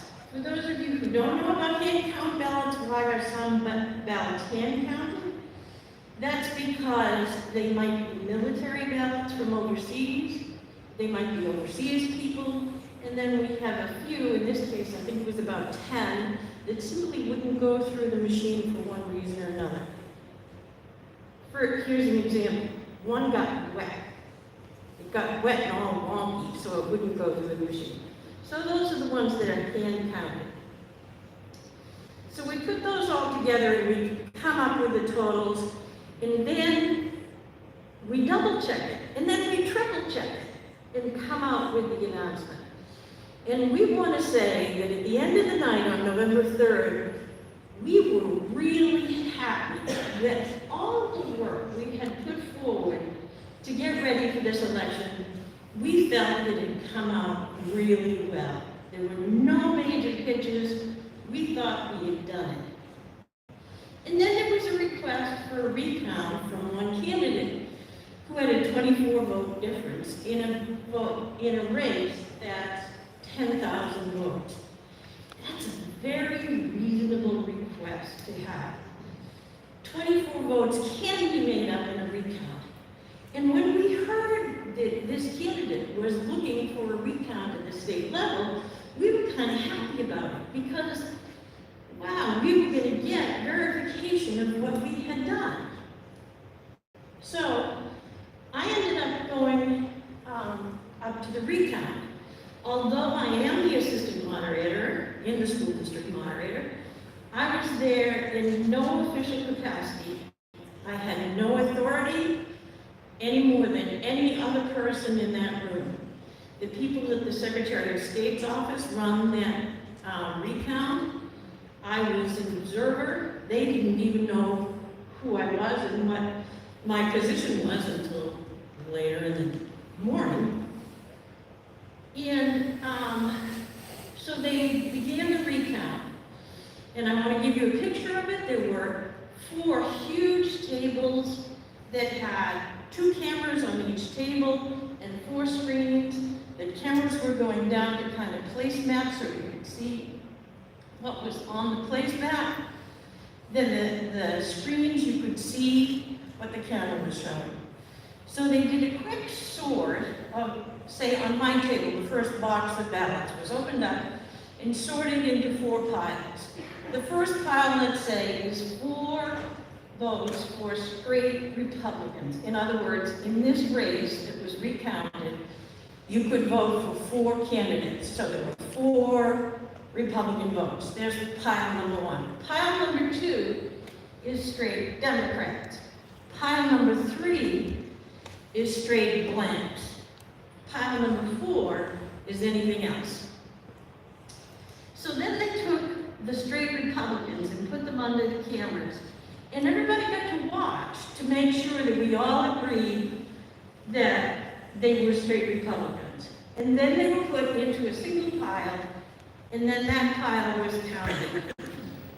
25, 50, 100, 25, 50, 75, 100, 25, 50, 75, 200, and so forth. And then that number was put in on a tally sheet for all of the Republican candidates. Same thing for the Democrats. Okay? Making sense so far, right? But then we come to the straight blanks. And the straight blanks were put under the cameras. We all agreed they were straight blanks. They were put in one pile, and they were put back in boxes without being counted. This was quite a surprise to me. But this is the Secretary of State's process And probably it works most of the time. And then we go on to the fourth pile, which is the other. So that might be what you heard about, where there's one vote instead of 4, or 2, or 3, or 2 Democrats and 2 Republicans, or whatever. And those are done by a tally sheet. And again, you could watch. This is what one person had the ballot under the camera, and the other person had the tally sheet, so you could watch it. And you could verify it. So far, so good, right? Except that while this is going on, somebody else is coming along and taking another box of ballot and sorting it into 4 again. So there's a whole mess of piles of ballots on the table. On the table that I was at, a third box came along, and now there's another set of piles. At one point, I actually stood up and I said, I am becoming uncomfortable that there are so many piles of ballots on the table, and I don't know which one is which. And by the way, don't forget, when people are checking them out, that multiplies the number of piles that are there. So then at the end of this process, the tallies are all done before. So this is what I observed at the table that I was at. And similar processes were going on at the other tables. I don't know the exact details. I can only tell you what I saw.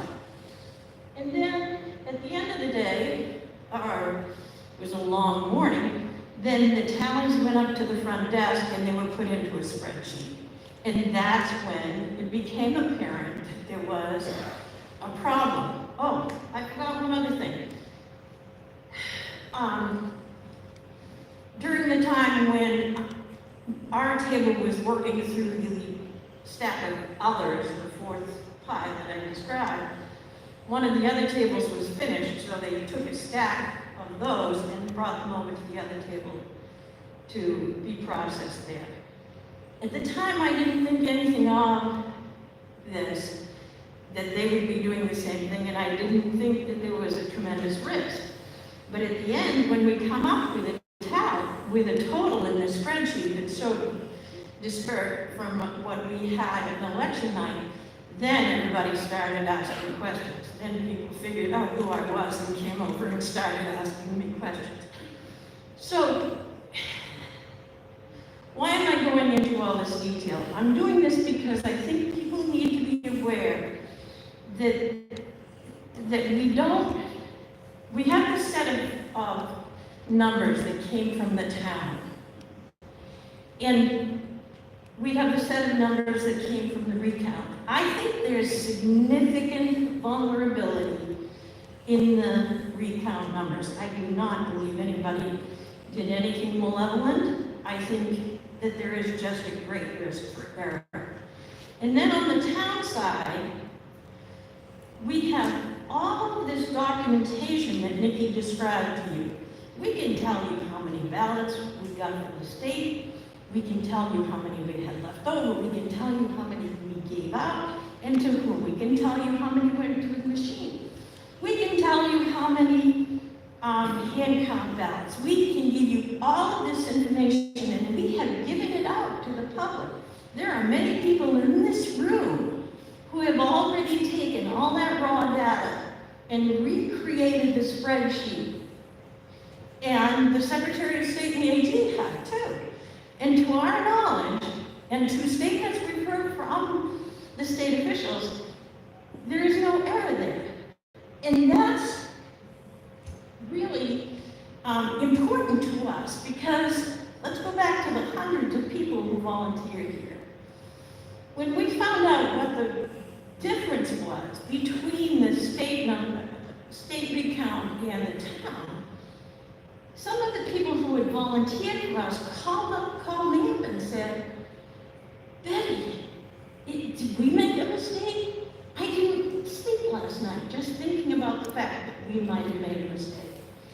But I think at this point we can say that there were no significant errors in the work that was done by the recount. by the townspeople. So either the machines are wrong or the recount is wrong, is the way I look at it right now.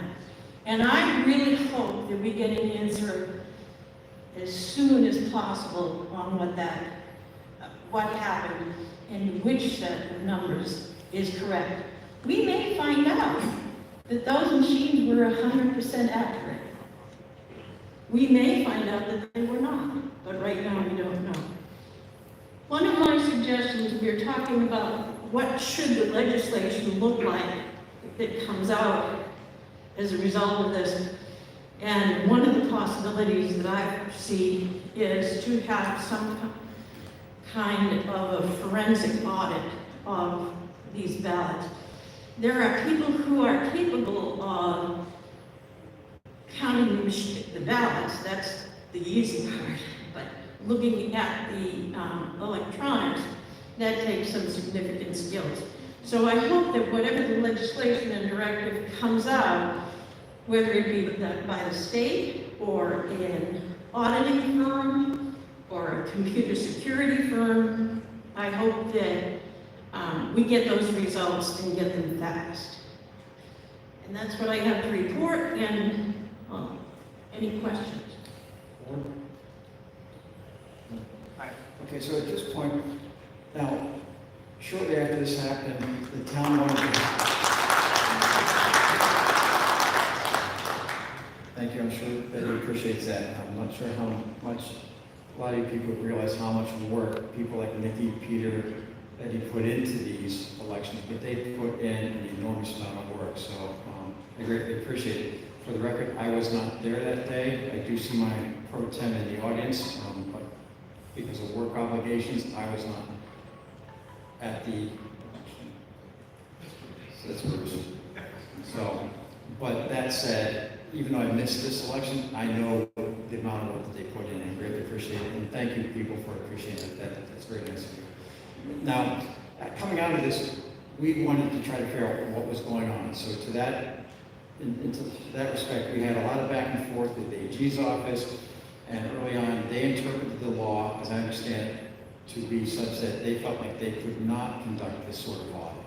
They felt that basically after it went through the recount, the ballot law commission, the process was dead at that point.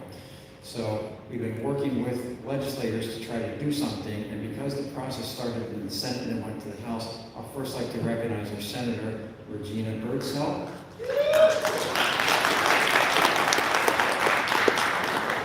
And then after she speaks, I'll certainly invite any of our state reps. I do see at least one, and I'm looking around. I don't see the others, but there is one who I'm not totally familiar with. He could be here, and I might not see him. I don't see Mary or Charlie, but I might be overlooking them. But certainly, where's Charlie? Oh, hi, Charlie. Okay, good. So, all right. So I do see two. I see Charlie and Bob. You know, and I would invite them to come down and speak as well, because they're two of our 4 state reps, and certainly if Julius and Mary are here, they could do the same. So, good evening, Senator. Thank you for coming. Thank you, and good evening, Selectmen and Windham residents and everyone else. My name is Regina Birdsell. I'm the Senator for District 19, which encompasses the towns of Derry, Hampstead, and Windham. I serve in leadership in the Senate, as well as the Chair of Transportation and the Vice Chair of Election Law.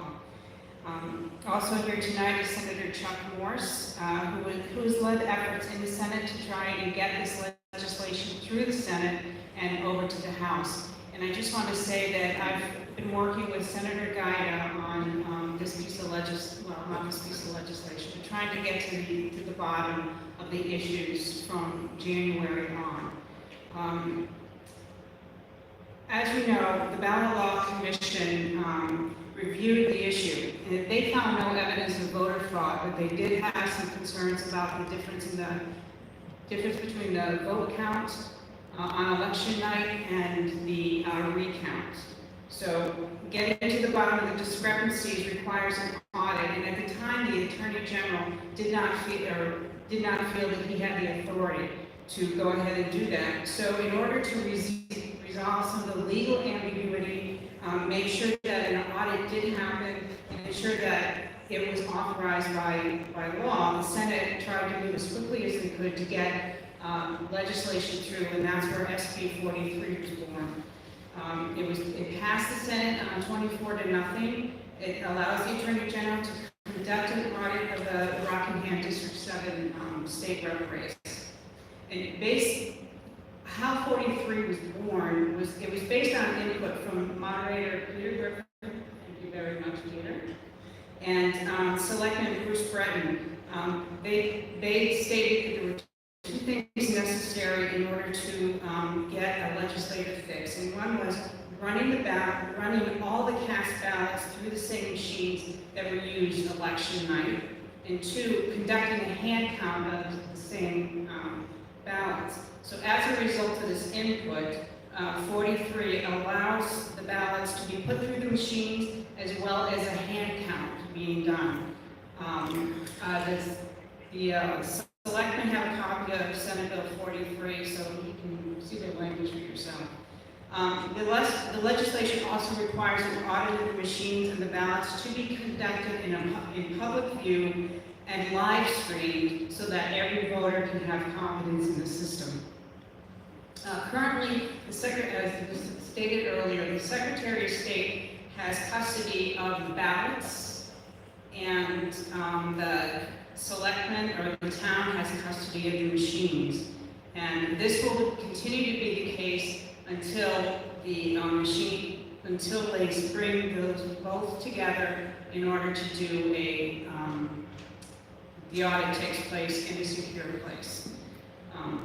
Also, one of the documents I passed out tonight is the floor debate, but there wasn't much of a debate. It was passed 24-0. But the remarks on the floor have been passed out to the selectmen. The two things that we wanted it to be done was the audit be done expeditiously, and that all the ballots be reviewed. So because there is a little bit of ambiguity in it, we've recommended to the House, and I know the House chair is listening, she's probably not too happy with me right now, but we've recommended to the House two explicitly things in 43. The phrase ballots means 100% of the ballots. And all the ballots need to be run through all four machines. The House Election Law Committee will be hearing, as you heard, Senate Bill 43, Friday, March 5th at 10:30. And in addition, my colleague, Senator Jim Gregg, who is the chair of election law, he's actually working on a long-term solution, which is Senate Bill 89. And Senate Bill 89 includes provisions to allow the Ballot Law Commission the authority to request an audit, and it gives the Attorney General the power to carry it out. So in case this happens again, it's covered. So I appreciate your time. This is just kind of a little autopsy of where Senate Bill 43 came from. And every voter should have the utmost trust in our voting system, and hopefully SB 3 is a move to that. So thank you very much. Thank you, Senator. Thank you, Mr. Chair. Thank you, Senator. I guess this is a question maybe for our reps, but I would like to see some language change within the Senate bill. Is that possible at this stage of the development of the bill? Well, again, it's the Senate obviously has passed it. It's over in the House, so any language changes need to be run. You need to contact your local state reps and have it reviewed. So I'll reserve my question for when the state reps. Keith, Bruce, Jen? I'm good. Thank you. Thank you, Senator. Appreciate it. I do see Representatives McMahon and Lynn. If either of you would like to speak, this would be a great time. And I apologize if I'm overlooking Representative Sodi or Griffin. I don't see them, but if you are here, you're invited to speak as well.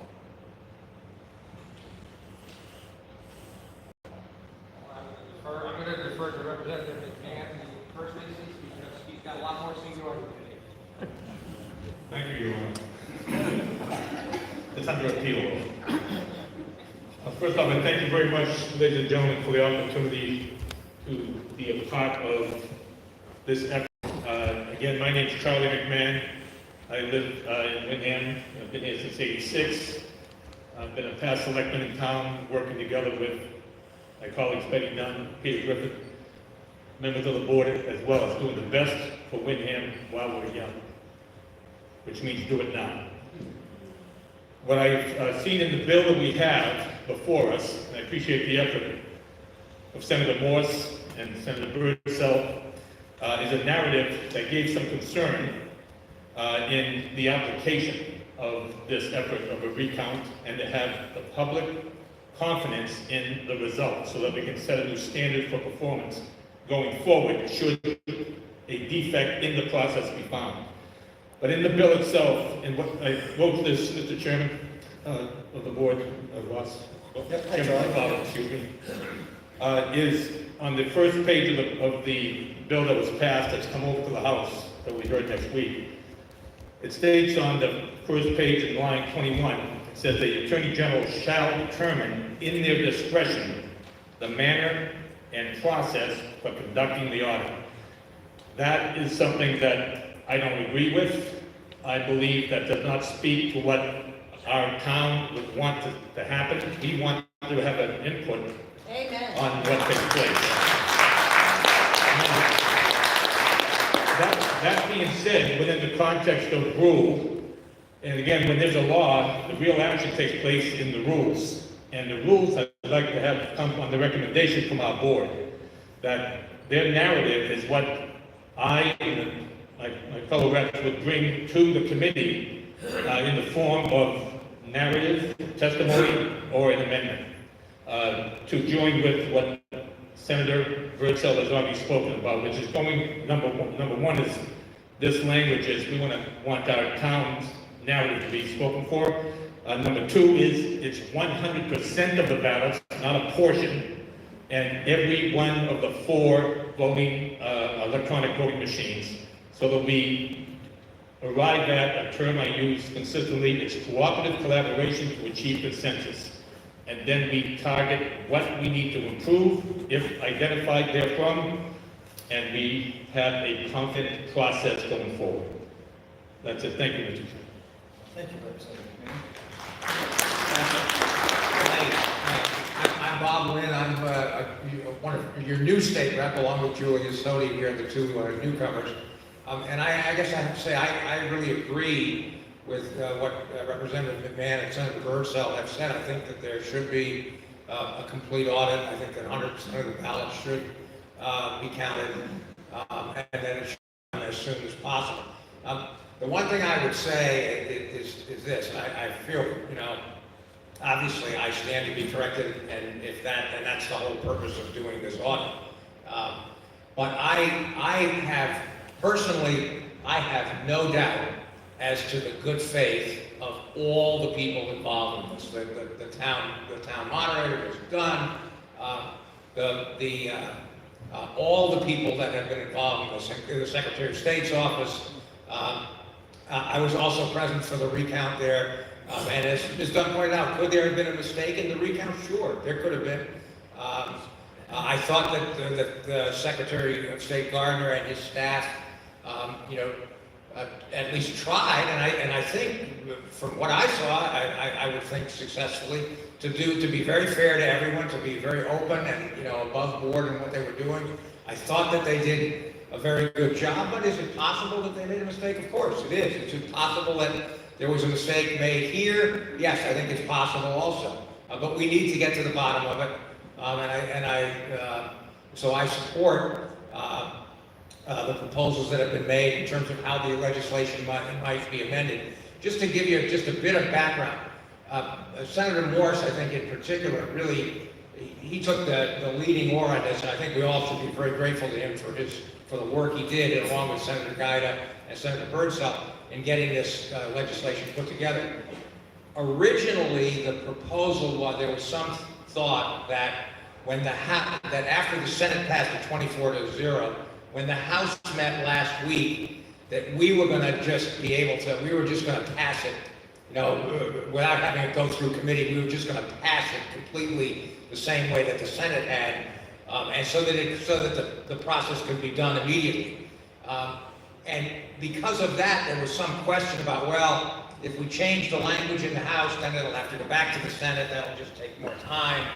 Is the language in the Senate bill good enough? Because it did use the word "all" in the Senate bill, and I think that the intent was that I think everybody intended that all the ballots would be counted, but it didn't sort of specifically say that. And so there was some question about, well, we want to get this done quickly, and that would argue in favor of not making any amendments and just having the House pass it on earlier last week when we were in full session. As it turned out, for a whole bunch of reasons, we couldn't do that. We didn't even take the issue up. So now it's going to be in committee, and since it's now going to be in committee anyway, there's less reason not to amend it to make it more specific, as people have talked about, and I think that's what we'll do. That'll mean that we'll have to go back to the Senate, but presumably it's to make changes that the Senate would agree with. So I think that the bottom line of this will be we will be able to have the specific language that we're all looking for, and the audit will be done. It might take a little bit longer than we had hoped for initially, but it'll be done, and we'll all be able to have confidence in the end in terms of what happened. Because I think that's you all need to know where the error was. I think we're going to find, frankly, that it was just some innocent mistake in one place or the other. And we're gonna be able to find out what happened.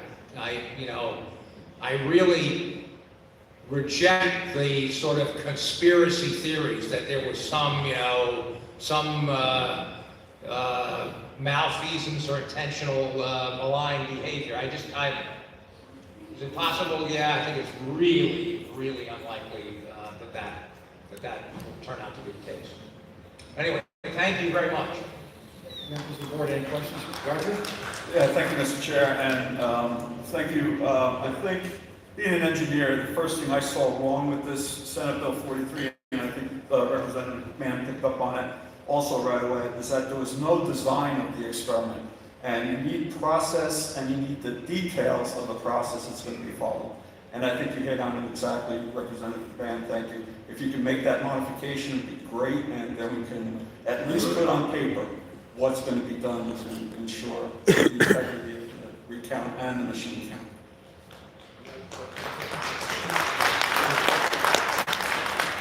And if I may follow up with Selectman Holmberg with your agreement, just to ask Peter and Betty what their input might be on that narrative to add to the bill, to replace language, frankly, in the bill, so that it ensures, with their extensive experience, the integrity of how a recount, or not, excuse me, it's not a recount, the audit, which will be a total replay of the election, only with the documents in front of them, how that should be done with their input, on some narrative on that. That would, I know would be very helpful, and then we could reflect it in the amendment to be written. Thank you. Thank you. Thank you. Thank you. And if I could go sideways for just a second, because I don't want this to be overlooked, because I forgot about it. I would like to extend a real heartfelt thanks to Senator Chuck Morse and to Senator Regina Birdsell. I had the first conversation I think I've ever had with Senator Morse recently, and it was really informative to hear from him as to the work that has been involved and the work that he had to do to get this through. And also, even though he's not from Windham, he obviously is a very influential figure in New Hampshire politics, and he really knows how to make things happen. He works very hard for his constituents. I'm in one of his neighboring towns, and I've seen it over the years, so I have a lot of respect for him, and I just wanted to make sure that he knows I really appreciate all the work that he's put into it. And likewise, Senator Regina Birdsell, I've had several conversations with her over the past few weeks at all kinds of crazy hours, and I really appreciate her willingness to pick up the phone at any time and speak to me to answer my questions. That's been very much appreciated, so thank you.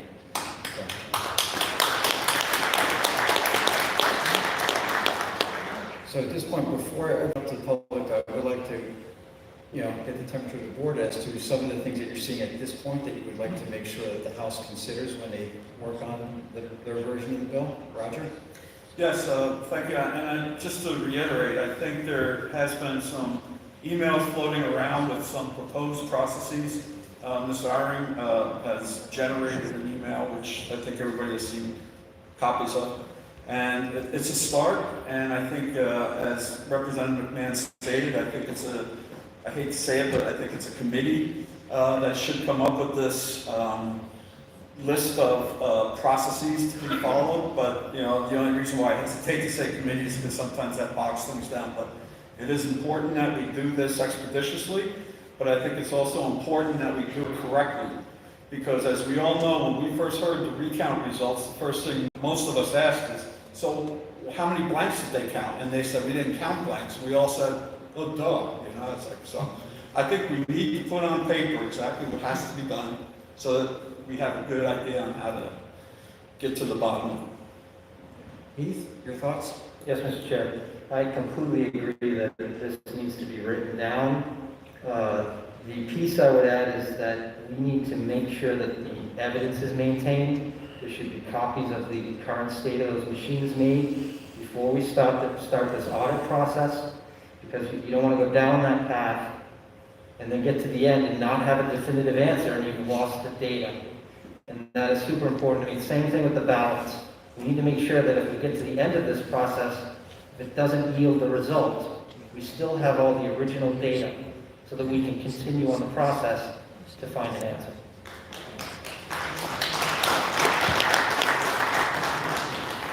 Bruce, your thoughts? Mr. Chairman, I agree with my two colleagues, and I also want to thank the Senate President for all the hard work he has done along with Senator Birdsell.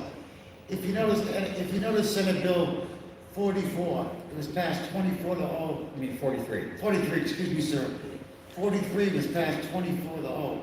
So I'm sure that the new legislation that will come up that will go back to the Senate will be passed unanimously in the House and the Senate. And I'm sure our senator, along with other senators that are interested, and any interested parties will take plenty of input from the public at the Senate and House hearings and come up with a comprehensive bill that would be beneficial to the state and the town of Windham. And I agree, and I also want to thank Chairman Ross has been very helpful in facilitating this. He's had many conversations with elected officials, and I kind of hate to say this, but I hate to bother him late at night to tell him he has to call somebody, but I like to thank you for all the leadership you've shown throughout this process.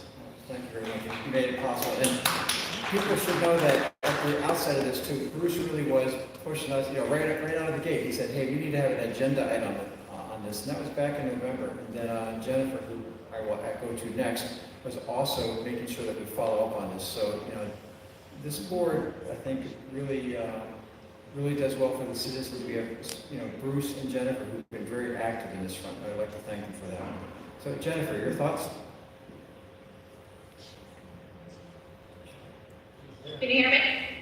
Yes, Jennifer. Okay, I'm just hearing a little echo, so bear with me, please. I'd also like to agree with my colleagues, and I am totally 100% in favor of the modification that Mr. McMahon is proposing. I'd like to see all ballots run through all 4 of those machines as well. I did have a question earlier. I don't need to have Mr. McMahon come back up, but is there any timing on this? I know that there's a committee meeting and whatnot happening on the 5th. But is there any timing on when this vote is going to happen? Actually, that's a good question. Charlie, is that something that you could just briefly address as to what you think might be the process legislatively? That's not something that we're very familiar with at all. I certainly confess to that. I'm sorry, you have to come back up. I tried to raise my hand. Thanks, Charlie. Thank you. If I may, thank you, Mr. Chairman, and the lady from She's out there somewhere. The process is when you're having the hearings outside of the chair calling for a vote, an executive session at the end of the vote. This would not be a, quote, early bill. So there would be time for review and further debate and discussion on the efficacy of the narrative, which is a longer way of saying we better get it right the first time. And that's where, when it has the gravitas of coming from our board, and like I said, and Peter and Betty as well, together, it will have that additional weight of the experience of those who've done it for decades, that this is what needs to be done in this audit. Not an open-ended statement where those who are not from, literally from our town in Windham, making a decision that would be possibly contrary to what our intent is. That's to resolve the cause and effect of this mistake that was identified at the recount. So, relative to what the chair of the committee may choose to do, does remain to be seen. But when they have information during the testimony, that will give them additional intelligent comments to consider when they make their decision on this. So it's to participate in the meeting as well, whether it's via Zoom or usually it'll be by Zoom. So that would be it. Okay, thank you. Thank you. Mr. Chair? Yes, Jennifer? Can I ask other questions as well? Are we asking questions right now? This is also a good time for that, yes? Okay, thank you. And I think, is Attorney Campbell in the audience? Yes, he is. Okay, so I just have a quick question for him. And just for the I guess record, my wait, concern actually, is- Jennifer, just one second. For the people in the audience who don't know who Attorney Campbell is, he is our town counsel. So, yes, Attorney Campbell. Oh, sorry, Jennifer, your question for Attorney Campbell? Okay. And not to be the downer, but if the bill doesn't happen to pass the House, I'm just wondering what our options as a town would be. Well, good evening, Jennifer, and people who are here. Oh, is he? Okay. Okay, so right now, the Senate bill has passed and is in the House. And the first comment that I would make is, and I'm sure our House representatives will appreciate this, is my conversations with the legal staff at the Secretary of State's office and the Attorney General's office has been, up to now, that they have no ability to conduct the audit without a legislative authorization. Whatever we do or whatever we ask to have done to the House, the Senate bill in the House, we need to be mindful, as Representative Lynn said, that it needs to go back to the Senate. Now, and we have to be mindful of the fact that the Attorney General and the Secretary of State have significant influence at the state level. And so whatever we do, we need to keep that in mind, that if we want something to pass, we have to reach a consensus that doesn't result in one of those groups opposing what comes back out of the House to the Senate. So I just want everybody to keep it practical in mind that it has to go back to the Senate, and whatever gets passed has to be passed by both houses in a fashion that they're both acceptable to. If the legislation does not pass, I frankly have been unable to find any legal recourse that the town would have to pursue this any further. The state has been very clear. They have the ballots. The ballots are in their custody. Unless legislation passes, there is no ability to get to those ballots or for anyone else to take possession of them or to do anything to them. They will be preserved by law for at least 22 months after the election. And so there's obviously time to sort out if we get a glitch. The ballots won't be going anywhere for at least 22 months under state and federal law. But nevertheless, without some legislative authority, I don't see a path to have any other access to those ballots. So the answer is to pass acceptable legislation that allows the audit to occur. Any other questions, Jennifer? No, that's it for now. Thank you. And I would follow through by agreeing with my fellow members of the board, starting with Roger, making sure that the process gets put down on paper and he's maintaining the evidence. I think that's all very important. And I guess, for me though, I understand that there might be questions as to who's got a conflict of interest in this and who does not. I certainly hear people saying that they think that because the Attorney General's office decided not to investigate this, they must be covering something up, so therefore that's where they should be conflicted. But I wonder if people are just confusing what I would term like a charging decision on the part of the Attorney General's office as opposed to something that goes to the quality of their work. And I appreciate that people might take issue with a prosecution's charging decisions. I totally understand that, having worked in that area myself. I've experienced that, I get it. But the reality is we're stuck with their interpretation of the law that says they don't feel they can do anything further with this absent a bill. Now, I view that as completely separate from an indictment of the quality of your work. My personal experience, and it involves having been an intern in the Consumer Protection Bureau there years ago. So I worked inside while I was at law school. These are people who I think work to the highest level of integrity throughout the state. I have the utmost respect for the Attorney General's office. And I know that might upset some people here, but I please ask you just to step back and think for a second. I think what you're upset about is that they decided that they could not do anything further with this. I don't think anyone's talking about the quality of their work. Like, you hear about these, murders that happen and they take cases to trial, where they're investigating Palmer Oil or somebody like that. Was it Fred Fuller? I forget who it was. I think, an oil company who was ripping off consumers.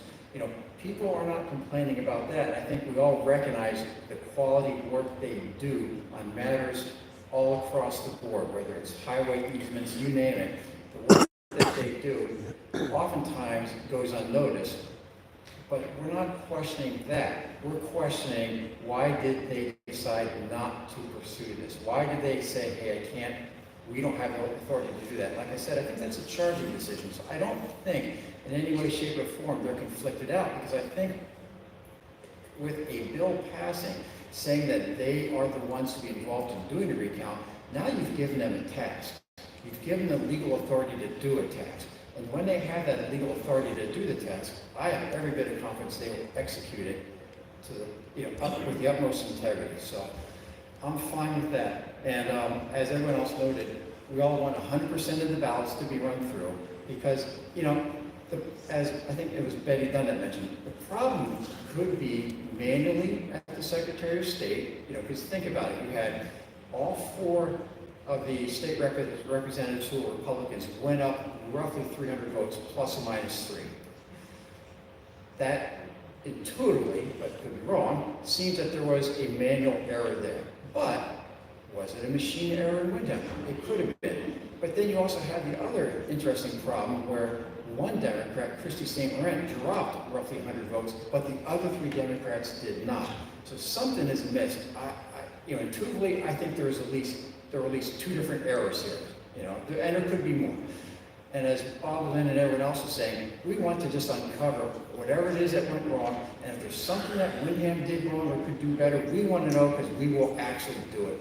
We take great pride in our elections. I know these people. I see, my selectman pro tem in the audience. I've worked with all the members of this board in elections. We take pride in doing a good job and doing it right. So if there's something that we can do better, we want to know, which is another reason why we want to do this all. So having 100% of the ballots done, having all 4 machines tested, those are mandatory issues. And yes, Representative Lynn, would like to come down and add to that, please.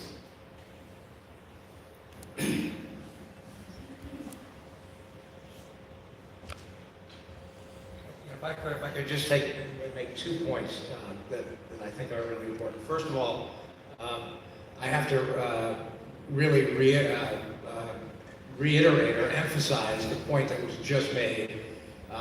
I've had occasion to work with the Attorney General's office for 26, 27 years. I have no question about their integrity. I have no question whatsoever about the fact that they will do, the job to do it right. The other point that I think is important to make is this. I agree that, as I said before, there should be 100% count of the ballots, and they should be run through all the machines, and that's what the amendments that are proposed will request be done. But the other point that I would make, though, is I think it's really important that you understand that although there is reason to do that here, the concerns that were raised by the Attorney General's office and by the Secretary of State are not frivolous concerns. I mean, there is a statute that says that there'll only be one recount, not more than one recount. And if you stop and think about it, you know, one of the things that's very important in election, obviously you want to get the elections right, and you want to make sure that the vote is done right and that the count is correct. But there's also an interest in not having a system that would allow, you know, 100 recounts. So that every time, you know, somebody says, you know, well, they had a recount and X won and Y lost. Oh, I'm not satisfied. There was some mistake. Let's do it again. And you could keep on doing this so that you'd never know who was, you know, who actually won an election. There is a real public interest in having election decisions made finally and concluded. So that while I certainly agree that to what should happen here, I think it's really, you know, to the extent that some people think, well, because the Attorney General's office and the Secretary of State were not sort of really enthusiastic about doing another recount, that means that, you know, they're bad people or they're corrupt or they've got a conflict of interest. No, there's a legitimate point of view, and they have a legitimate interest in what they were talking about. I think that there's a reason for making an exception here because this is, you know, we did have such a large discrepancy in what turned out. But I think it is really important to understand that there are interests on the other side of this, and that the Attorney General's office and the Secretary of State, I think, were just trying to protect those interests, which I think are legitimate. Anyway, thank you. Thank you, Representative. Okay, so at this point, I would like to invite members of the Windham population, either property owners or residents. If you'd like to speak, please come up. I would certainly like to invite, I see him coming up here right now, Ken Eyring to be the first one to speak. And the reason for that, one of the reasons for that is, I know Ken, I've had discussions with Ken over years. I know that Ken comes prepared, he does a lot of work. We might not always agree on the details, but I know that he's come prepared. And I will say that with all the emails that this board received over the past several weeks, or however much time it's been, every single email has raised issues that were already covered by Ken. In other words, Ken cast a wide net with his emails to the board, so that's why I would certainly like to invite him to speak first, as I think it'll help us get through this discussion a little bit quicker, because there'll be less need to keep saying things, because I believe for the most part, Ken will probably be able to articulate pretty clearly what a lot of you, I suspect, are thinking. So with that, Ken, and also just for the record, I would like to make sure that, you know, the speakers identify themselves by name and address here in town. Thank you. Ken Eyring, I live at, I think it's 20 Bella Vista Road. I just moved there. Sorry, beautiful. We're renting, we didn't buy it, so that's why. All right, so I just want to, if I may have about 10 minutes, Mr. Chairman, I'm going to blow through things pretty quickly. I'm going to keep it at a 100,000 foot level, but like you said, if I bring things up, it'll make it quicker for the subsequent people. Right, and just so people know, I mean, I was certainly wrestling with giving people time or content, and the issue with time is then knowing that Ken has a lot to say, Ken would stay pretty much on track. I opted for that, but that means that other people, if you start to wander far afield from what the agenda item is, we'll have to stop you and move on to somebody else. So I just need people to please respect what the agenda item is and stay on track, noting that we're here for the Windham State Rep race, what happened and where do we go with that race. Thank you, Ken. Yeah, thank you too. Thank you to the entire board. I appreciate it, the ability to be here and to talk. So I've got some notes here. I hope I don't get out of order. I just want to talk about... Ken? Actually, yeah, Dave had a great idea. If you have copies of something that you would like to hand and have the board available, Dave Sullivan's our town administrator, and he can make sure that he gets it and the board gets it. And so I don't know if you have copies with you, but if you don't have it tonight, you can send it in tomorrow. Okay, I'll do that. Thank you. Okay, thank you too. Okay, so there's a couple, I made some notes here too, so I might get sidetracked a little bit, but I just want people to know that a few weeks ago I put together a proposal as to what the process should be, what I felt the process should be for a full, complete, and thorough audit. That is most vital because our elections require, it mandate in our constitutional republic that who we vote for are the ones who actually serve in office. That is key. If we don't have that, we don't have a country. So with that said, I wrote this, before I even took it upon myself, I called up Chairman McLeod, and he was gracious enough to take an hour with me one morning. We sat down and shared my thoughts, and he agreed with, in principle, with what I said. He suggested that I go off and I write this document. I'm stating that publicly because I want everybody to know I'm not an individual who just went off work. I'm trying to impose my will on the board. I did it with the blessing of the chairman. I put this together, and I had input from Dr. Dave Strang, Senator Bob Guida, and a couple other people in order to make sure that we had a thorough and complete process. I also shared that document with Nikki Bowtie on Friday. We went through it briefly. She thought, in a cursory look, she thought that it looked pretty good. I asked her to forward it to Betty Dunn and to Peter Griffin because the purpose of that document is to be a starting point. We need to make sure that we cover every perspective and every angle. What happened on November 3rd is not acceptable. We have questions about elections in many states across this country that affected the outcome. There are still questions that are not answered, and that's unacceptable. And for that to happen here in our town, I will not stand for it. Nobody else.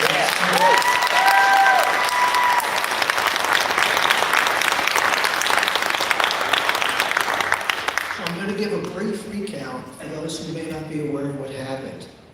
We had 4 open seats, 8 candidates. The losing margin on election day was 24 votes, 0.005%. Minuscule. I too support the fact that the candidate who lost by 24 votes challenged and asked for a recount. That's how our system works, because mistakes can be made, the scanners, the ballot scanners make mistakes.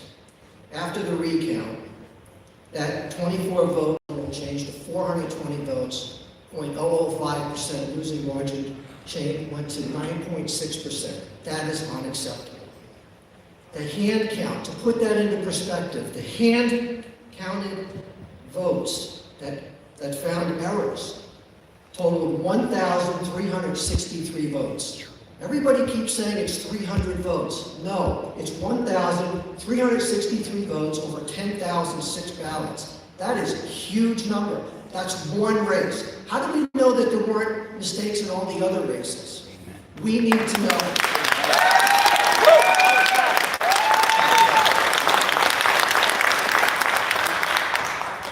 Numbers I just read out to you represent the largest unexplained discrepancy in the history of New Hampshire. Now, contrary to what you've heard tonight, I have heard different things. Yes, there may be respect at the state level, but I have heard from people up at the state level who have firsthand knowledge that our Secretary of State and our Attorney General did not want to do an investigation into our machines. And to set that up, I want to read an excerpt from an op-ed from State Senator Bob Guida. God bless that man. He is awesome.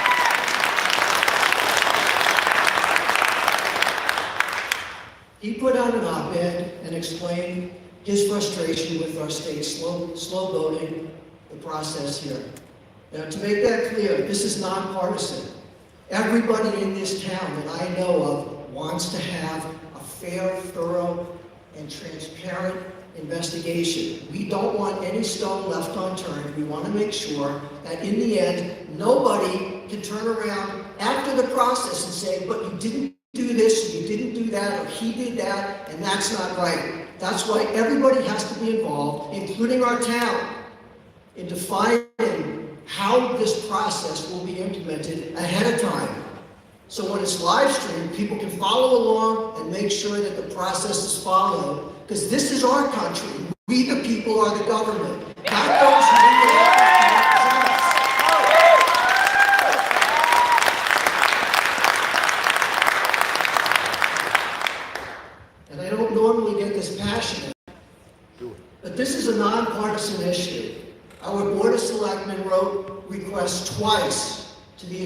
General. It's my belief, based on a conversation I had with the selectmen earlier today, that they never even received the courtesy of a response. The Ballot Law Commission also requested an investigation. Our Windham moderators requested an investigation. Our town clerk asked for an investigation. The Windham Democratic Committee Chair, the Windham GOP Committee Chair, poll challengers, and many, many others asked for an investigation.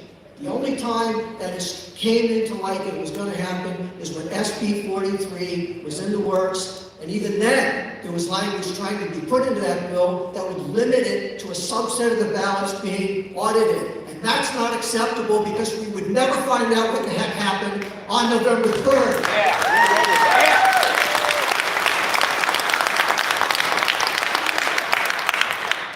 So Senator Bob Guy put out an email, put out an op-ed to let people know that we needed to have an investigation. On that same day, the Attorney General's office put out their own announcement saying that they're doing an investigation, and that prompted Senator Guy to put out a second op-ed. I'm just going to quote from one paragraph.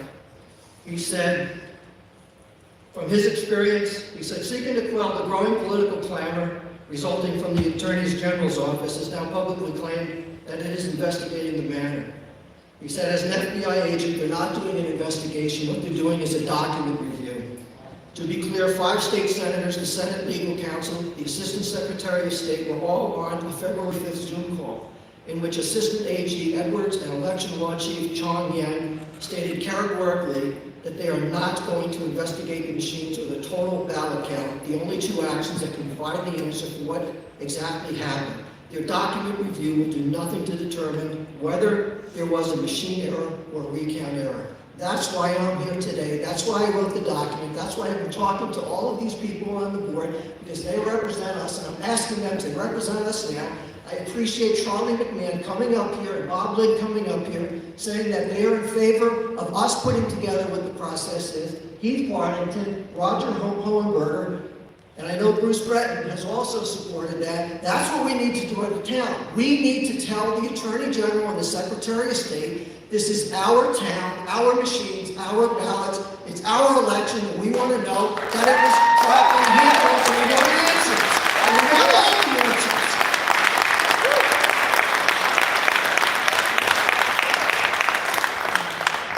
So the language from the bill, which is weak, but that's how the process goes up there. There's 2 clauses in there that I find troubling, and I believe it might have been Charlie that brought them up in one of the selectmen. The audit shall include hand counting 4 separate sets of ballots from the Rockingham County District 7 state rep race. Doesn't say how many ballots, it just says 4 separate sets. That could be 4 separate sets of 100 ballots each. That's not acceptable. And I've spoken to all our state reps. I've spoken to many other state reps. I've spoken to multiple senators. Everybody's on board that we need to do all the ballots, all the machines. That's important. But in addition to that, we need to have a process so that people can follow along online. And every time we have ballots run through the machine and the machine is done counting those ballots, we need to take that paper tape, print it out, put it in front of a camera so everybody can see it, so there's no manipulation, right? And I'm not saying that there would be or there will be. I'm saying we have to be transparent. We have to have no questions once we're done. People have to have confidence and faith in the process. And that's part of the process. So I would like to ask a question of the gentleman from LHS, who said that he was in support of a complete reprocessing of the ballots, and I absolutely agree with that. Are you in also complete agreement that we should do a forensic audit on the machines? Excellent. And Betty Dunn said that she would like to see a forensic audit on the ballots. And I think that's a good idea too. Independent forensic. Independent. Okay, so You're interrupting this for just a second. I just want to make sure that the speaker can speak, that clapping is okay. You know, I appreciate the show of support, but it's when you start screaming stuff from the audience that gets a little harder for this to carry on effectively. But thank you for your passion and enthusiasm, but I think Ken, I trust will probably have this. Basically, we're going to get the police next. So yes, we should have this going to do a one. forensic audit on the machines and Yeah, ballots. I got that, thank you, sir. So, I took it upon myself to do some research. And there are world-renowned experts in the field of paper and ballots. And there's world-renowned experts in the field of forensic studies on voting machines. I've spoken with both of them. I would like to propose those names, but I would like other people to cross-reference and check, because I don't want anything to happen just on me. This is supposed to be a process where we all have a voice. I would like to suggest that if you put together a committee, I'm going to sidetrack for a second. If you put together a committee on that document that I started, that's really only intended to be a reference point. If nobody likes it, throw it out, write another one. My name doesn't have to be on it. Nobody's name has to be on it. It's all about getting the process right. But I would respectfully request that I be invited to be on that. I would respectfully request that Christy St. Laurent be invited on that. She graciously sent me an email today. Christy is the one who lost by 24 votes. She applauded the work that Tom Murray and I have done, and she said she's in agreement with us. Christy, if you're out there, feel free to jump in.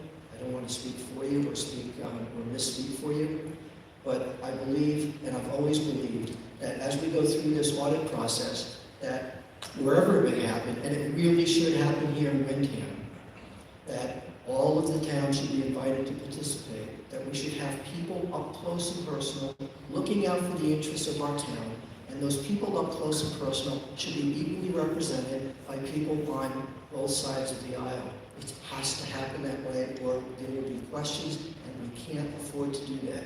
It's not the way that we should be operating. I know that these guys up here are awesome. They've been part of this process. They've been on our side the whole time.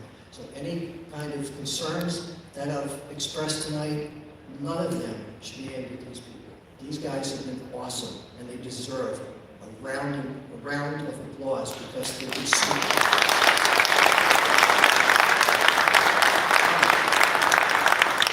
So my suggestion is that before we do any audit, the two people that I have in mind are Jovan Hutton-Pools, in communications with him.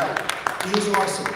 Just to tell you who this guy is, when you take out your cell phone and you scan the barcode and a product comes up on your phone, that's him. His technology, he's got over 200 patents. His technology is used in 12 billion devices around the world. He's been involved with other states in trying to help figure out what was right and what was wrong with their elections. The other gentleman that I've been speaking to is Colonel Phil Waldron. He is awesome. He's an ex-Army cyber warfare specialist. He's brilliant, and I spoke with him for about 45 minutes the other day, and I spoke with Keith Barrington earlier today. I couldn't get a hold of him because his mother's in the hospital. He sent me, but when I do, I'm going to put him in touch with these guys so they can talk to them, they can vet him out.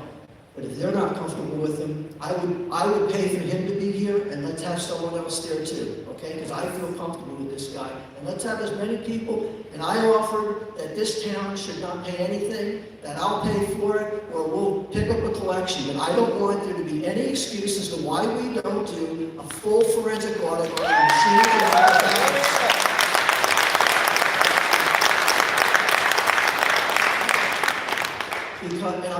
And I'm not suggesting that anybody did anything wrong. I want to be clear here. There were people up here who came up and spoke and said, well, you know, someone's accusing this person of that, someone's accusing, not me.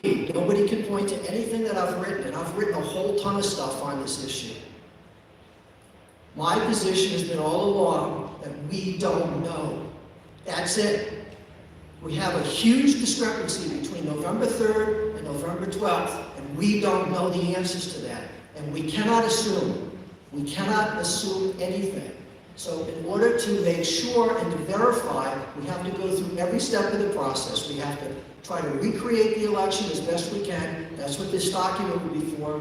Create piles in equal stacks with which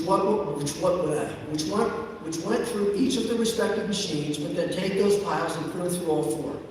Because then we can cross-reference the output of all four machines for each individual stack and put them together and then and put them through each machine, and again, compare the results. And every time a machine is done counting, we show the paper tape. Every time we're done hand counting, we show the tallies and we show it, because you don't want people to accuse after the fact that, well, they fudged the numbers to make it look like it matched. I'm not saying that anybody would do that. I feel very confident with the people in this town. We have a very respectable community with some really good people here. Yes, we have differences of opinions, no doubt about it.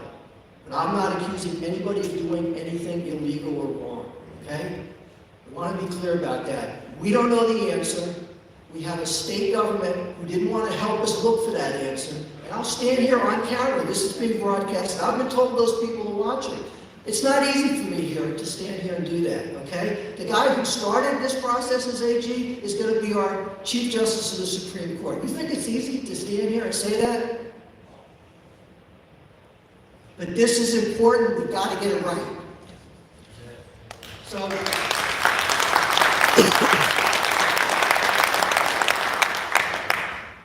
and I just want to heap praise on Bob Guida one more time, because he did a great job. So, instead of getting into the details and the nitty-gritty, I believe, the one thing that I think is we're at a standoff, okay?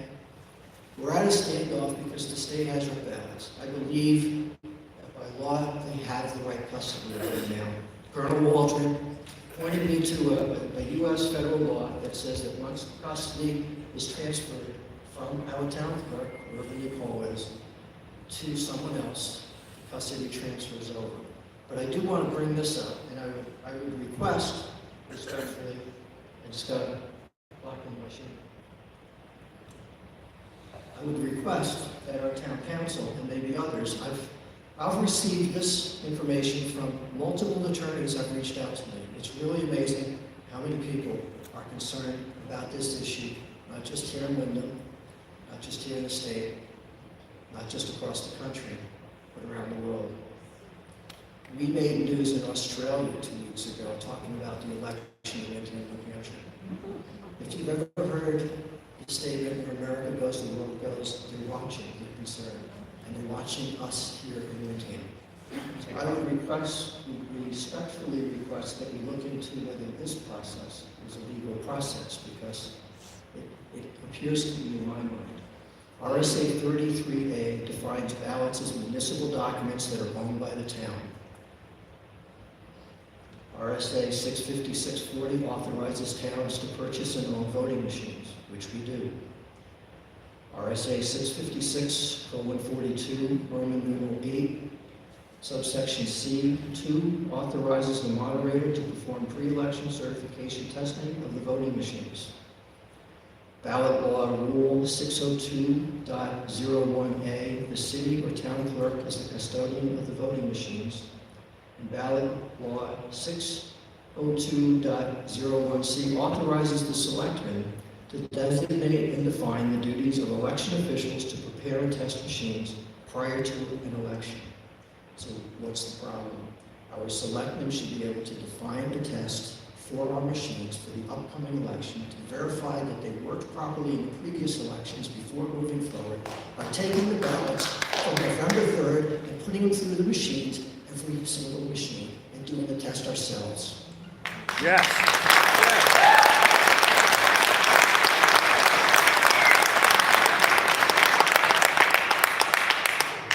So, I'm sure there's more on here, but I think I got the gist of what I wanted to say.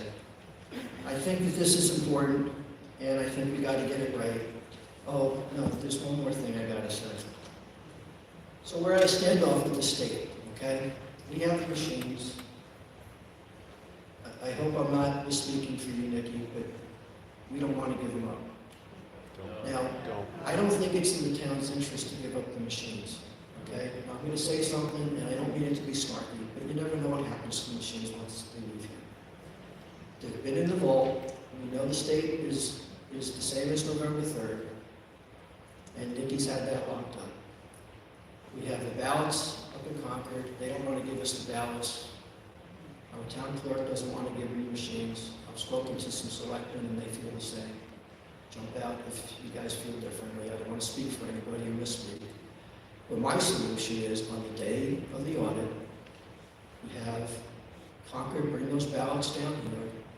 We image the machines with specialists like Colonel Phil Walton and with Joe Von Hutton Pulitzer.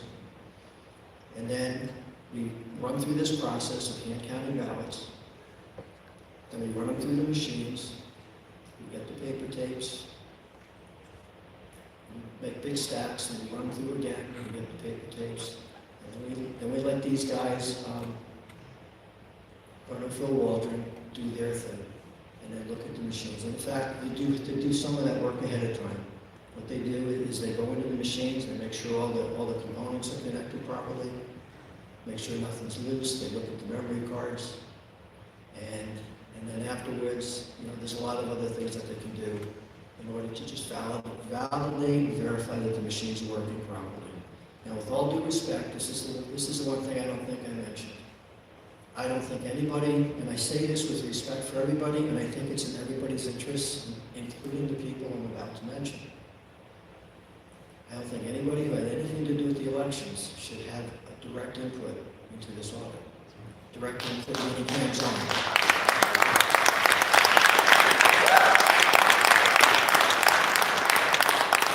That doesn't mean they shouldn't be involved. We have people like Betty Dunn, and Peter Griffin, and Nikki, Nicole, and I know from Nikki for the longest time. I'm sorry, Nicole. And I even mentioned this to Nicole, and she agreed with me on Friday. When I first brought it up with Chairman McLeod, he pushed back on it. So I explained a little bit further why that's important. Because after the fact, we don't want anybody to have any excuse to say there was any possibility that there was something that wasn't done right. That's the reason to do it. It's not that we don't trust anybody. We just don't want anybody who was on the floor for our elections. And the same thing goes for the Secretary of State's office, right? We had 2 different counts. Which one's right? We don't know. So the Secretary of State and the Deputy Secretary of State, Bill Scanlon, they oversaw the process up in Concord. Now, I was there. I feel that every ballot that was counted, I believe they got all the votes. I do. But I agree, and I saw a document that Betty Dunn put out that pointed out a bunch of checks and balances that were not done. And she's right, they should be done. And that's what we should do when we redo this audit. So, with all that said, they have a conflict of interest, right? Now, I'm not saying that if everything goes up there and then they run the audit and they find that they're wrong, human nature with some people might be trying to cover that up. Am I saying that they will? No, that's why I want everything done on camera. All the results tabulated, everything put out in front of people on the fly as we go, and then there's no questions about it. But they should do it in conjunction with our selectmen. These are the people that we directly elected. We didn't elect the Attorney General, we didn't elect the Secretary of State. This is our town, our ballots, our machines, our election. We want answers, and we want these guys to help define how the heck we're going to get those answers.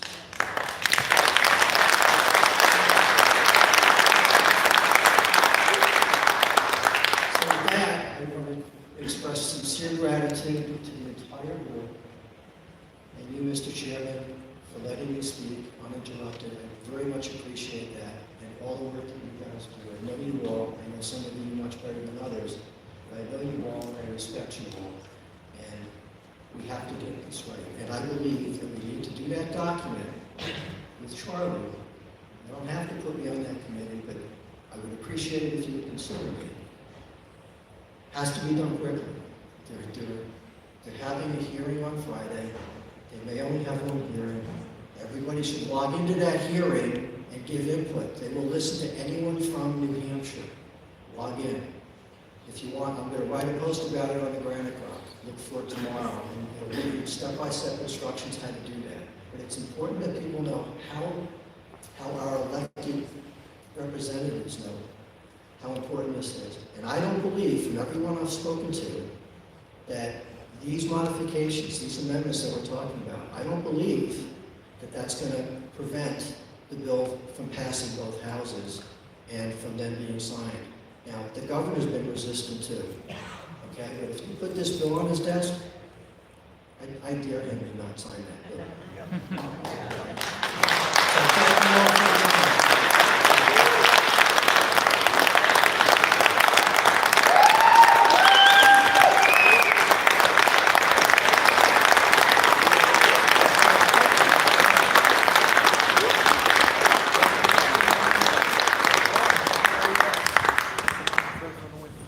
So if there's anyone else from the town of Windham who would like to speak, please just state your name and your address. Hi, this is not me. I generally don't run up to the microphone. I'm kind of afraid of it. Anyway, my name is David Allain, Allain, from 125 North Lowell Road, Windham. This is something that's bothered me ever since I lived in the state. I came from Massachusetts, may I admit it. But when we had to register to vote at least 30 days, was it 30 days before we vote? Otherwise, we don't vote. Why can't we do that in this state? Yes. Please do it. There was one other question I had. I really just want to stay on like the Windham issue, like Ken was really staying on the Windham issue. That wasn't on the Windham issue? Yeah, no, that's not something that we can do. Okay, well, I got it out anyway. Okay, no, that sounds good. But that is something that people are interested in that particular issue. That's the thing that, like, Representative Bob Lynn, Charlie McMahon, Mary Griffin, and Julia Sodi as our 4 state reps, they can work on that. That's the type of issue for them. As the Board of Selectmen, that's completely out of our hands. Anyone else? Look, I see someone coming down. No? Or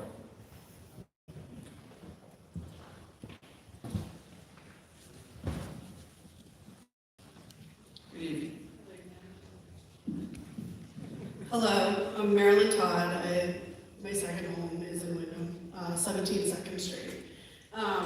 So I'm an auditor, and I think what bothers me the most is that I have clients come to us after they've been raided by the FBI, their POS stolen, not stolen, but taken from, from these businesses, any payroll documents. They just SWAT team and go in, and I don't understand how this is our freedom. That's their money, and this is our freedom, and yet, we have to go through all these procedures and these legal words, and it's like, 10,000 votes is so easy to get the answer to. As an auditor, I could do it myself, literally, by myself in one day. And, the LHS representative stated that Dominion doesn't go online. I also get very interested in things, and I've been researching the election integrity, and I sat here and watched one in Georgia. They have a special meeting, and I'm sorry, I hate to do this, but again, we're just really staying on track with the window one. well, he discussed it not online. That's completely irrelevant. In Georgia, on live TV, Hogan Putzer was able to go online while they were in the special meeting. If I may, we need to stay, It's your town, you pay taxes. But he just said that he could go online. Why are we being silenced? We're talking about the Windham. But he put up on his screen that I have a picture of it that says that it can go So online. here in Windham, you can't go online. What is here in Windham? If I may ask. She's questioning his integrity. That is completely. That's not the issue here tonight. We're not cross-examining anyone's integrity. We are, as Ken Iron was very astutely talking, we are talking I just figured facts the were important. Windham issue.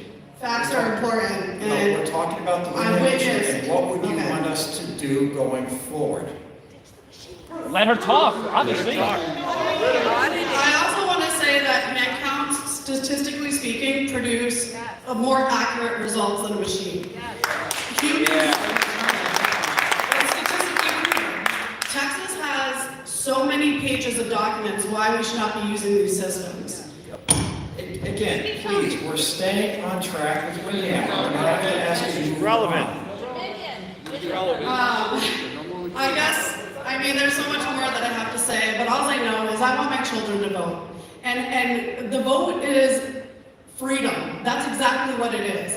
And if we don't have, No one disputes that. If- But and if you we- talk about the Windham issue, please. this is about, every, okay. The issue. Ma'am. Just absolutely go online, go to, visit the Georgia, special election. You will see Hogan Martin, Poulter, go online, on live TV. I'm sorry.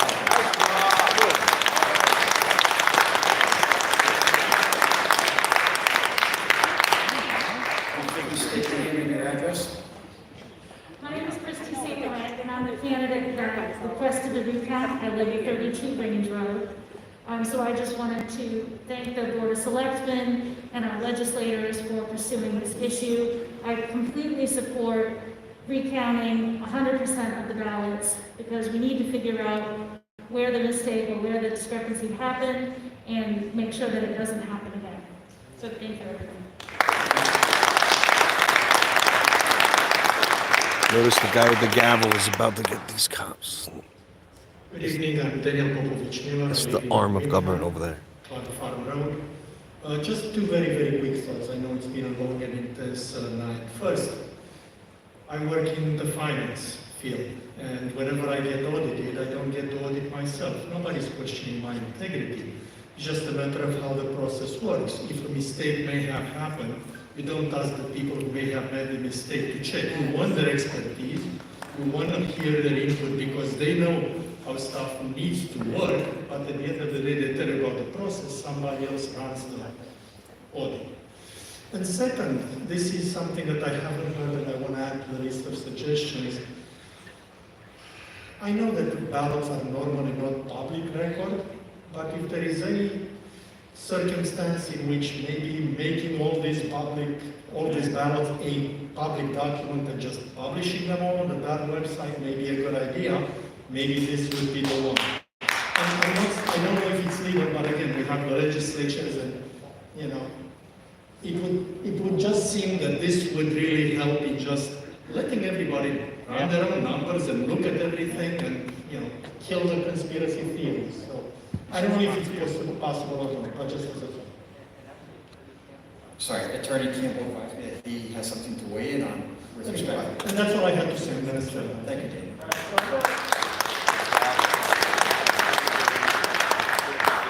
I'm going to share my recount story. All right? I've been practicing law since 1980. Sometime in the late 1980s, I got a call from a candidate who was running for selectman in the town of Hampstead. He had an election night. He had won by 7 or 8 votes. And they had conducted a recount. And then in the recount, he lost by 3 or 4. All right? So we're sitting there and we know what the law is about recounts. Now, again, this is a local recount. But at the time, I did exactly what Dan mentioned. I actually went to the Rockingham County Superior Court, and Judge Gray, who is no longer with us, but who was on the bench, actually granted a right to know request for me to examine the ballots. Now, in the town of Hampstead that year, they had a very long SP2 ballot. They had 3 cards. First card had the run for office on it and some questions about zoning, and then there were warrant articles on card 2 and warrant articles on card 3. And the way they had conducted the recount is similar to what Getty talked about. They first separated card 1 from cards 2 and 3, and they set cards 2 and 3 aside, and then they counted the cards number 1 and counted the ballots. Now, the immediate tip-off was, I believed, and probably still do, and understand that I've been an assistant moderator in Salem since 1986. So I've seen my share of elections, the old punch card system, and now later, the current Optech scheme. And the issue was the number of total ballots that they counted in the recount was significantly, and I'll say 20, in the neighborhood, lower than the machines had counted. So we got this request, and the town wasn't real happy. And when we got there, we said, we want to start by looking at the ballots you didn't count. We want to see the card 2 box. And about 4 minutes into that, guess what? We found a card 1 that had a vote for my client on it. And we searched about 20 minutes more, and we found 2 more. And at that point, the town clerk decided that they needed to do their election again, their recount again. They resorted, they found about 11 or 12 ballots that they hadn't counted the first time. And my client was successful. So I was successful. The year after that, the legislature amended RSA 91A to specifically say that ballots are not subject to public access. So I can take credit for prompting the passage of at least one state law, which specifically outlawed what I had been able to do. So under the current RSA 91A, ballots are not a public document that is accessible as a result of that state law. Thank you, Attorney Carroll. Something you'd like to weigh in on?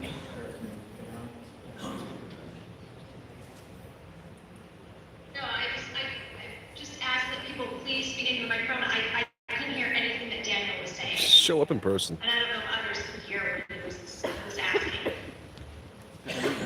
Okay, thank you. Yeah, so it's easy for us to forget to be talking in the microphone because we can all hear each other anyway, but does anyone else want to come up and speak? Just, yeah, please state your name and your address for the record. Thank you.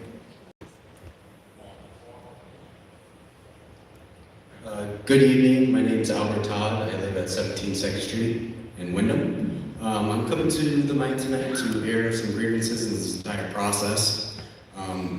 I want to start by pointing out the fact that our vote is a consensus to our government that they may govern us. And the fact that we've been waiting since November is a major problem. We should all be concerned about this.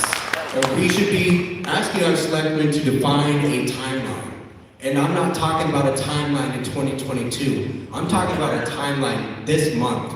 Next month at the absolute latest. This is ridiculous. If we owe the government money, they don't wait to come take that money from us.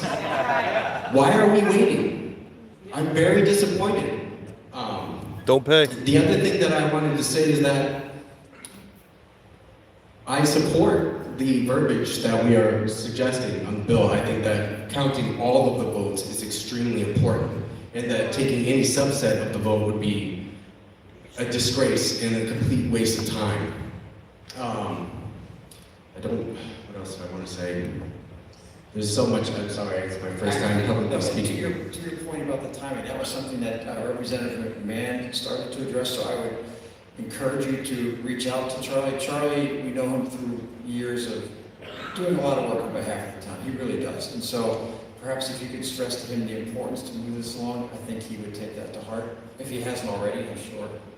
Well, it's like, I agree with you 100%. I would definitely reach out. And I think that everybody sitting in this room listening to this live stream should be reaching out to your legislators and to your state representatives. Our founding fathers didn't sacrifice, make the sacrifices they made for us all to just lie now.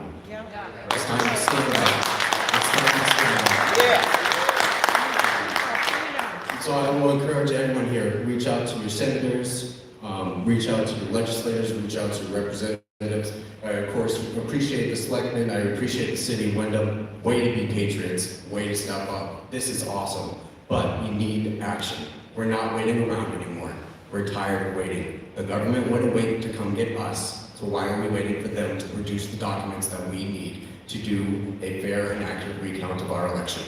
I encourage everyone listening, everyone in this room, reach out to your representatives and to the governor and to the SOS and the AG. If you're listening to this, it's time to take your oath seriously and do your job.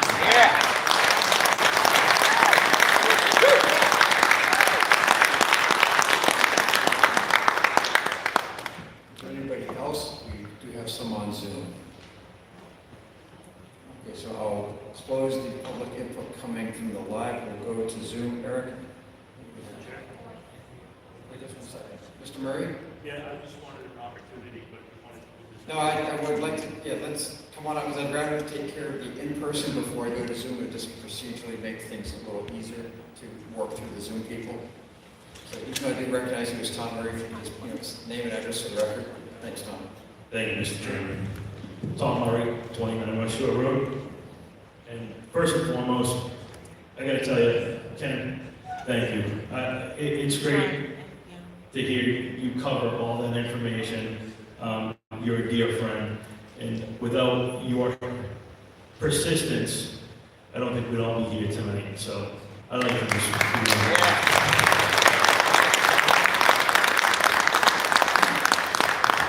I'd also like to thank our selectmen. Ross, thank you. Bernie, thank you as well for being here. Dave, Bruce, thank you. Jen, I know you're on the phone, thank you. Eve and Roger, thank you both. Thank you for taking my calls. This is the combination, this is what is representative government right here. All you people, thank you. Thank all of you for coming out here, for showing your passion, for showing your concern, for election integrity. Because that's why we're here. Yeah. It is a nonpartisan issue. Christy, thank you.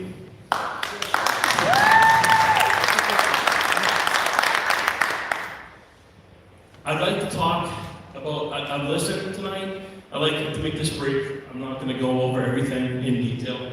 There are a couple things, though, I do want to share with the rest of you.